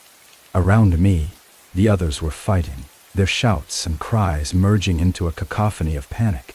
The roots were relentless, grabbing, crushing, consuming. But the box didn't care. It wanted only one thing: to be opened. My fingers moved on their own, tracing the carved patterns on the surface of the box, feeling the grooves and ridges that seemed to shift beneath my touch. The whispers were deafening now, a chorus of voices that overlapped and intertwined, demanding, pleading, commanding. My mind fractured under the weight of them, my own thoughts lost in the storm. And then I heard a single voice, clear, sharp, cutting through the noise like a blade. It wasn't a whisper. It was a roar. "Open it." My hands obeyed before I could stop them. The lid of the box slid open with a sound like stone grinding against stone, and the world stopped. Everything, the whispers, the screams, the pulsing light, went silent. For a moment, I thought the box was empty, its dark interior yawning like a bottomless pit. But then I saw it, a small, shifting shape, blacker than the void itself, its edges blurring and flickering, as though it existed outside the boundaries of reality. The moment I saw it, I knew we had made a mistake. This wasn't just a thing. It was a fragment, a piece of something too vast, too ancient, too malevolent to be contained. And I had let it out. The light from the monolith surged, blinding and searing, as the chamber erupted into chaos. The roots recoiled, writhing and twisting, as though in agony, and the ground beneath us split open, sending jagged cracks racing across the floor. The others screamed, their voices lost in the deafening roar that filled the air, a sound that seemed to come from everywhere and nowhere at once. I tried to move, to run, but the box wouldn't let me go. Its cold, pulsating energy tethered me to the spot, its whispers now a steady chant, pulling me deeper into its influence. The fragment inside the box began to grow, its shape expanding, unfolding like a dark flower blooming in the center of the room. Tendrils of shadow spilled out, spreading across the walls, the floor, the ceiling, consuming everything they touched. The others were gone. I didn't see them taken, didn't hear their final cries. They were just gone, erased from existence as though they had never been. I was alone now, alone with the box and the thing I had unleashed. Its presence pressed against me, crushing and suffocating, filling every corner of my mind until I couldn't tell where it ended and I began. And then, as suddenly as it started, it stopped. The chamber was silent, the air still. The light from the monolith was gone, leaving only the faint, pulsing glow of the box in my hands. The fragment had retreated, its tendrils shrinking back into the confines of the box, but I could still feel it there, waiting, watching. I stood slowly, my legs trembling beneath me, and looked around. The chamber was empty now, the walls smooth and featureless, the roots and carvings erased as though they had never existed. The monolith was gone, replaced by a faint outline on the ground where it had once stood. I was alone. The whispers were gone, but their absence was almost worse. The silence pressed against me, heavy and suffocating, as I staggered toward the only opening in the wall. My legs moved mechanically, my thoughts a jumbled mess as I stumbled through the narrow tunnel. The box clutched tightly against my chest. When I emerged into the forest, the sky was dark, the trees towering above me like silent sentinel. The air was cold, still, and heavy with the scent of damp earth. I looked down at the box in my hands, its surface smooth and unmarked, the carvings gone as though they had been wiped away. But I could still feel it, its presence, its hunger, its endless, insatiable need. I knew it wasn't over. The box had chosen me, and whatever I had unleashed wasn't contained. Not really. It was out there now, spreading, growing, waiting for the right moment to awaken again. And when it did, I knew I wouldn't be able to stop it.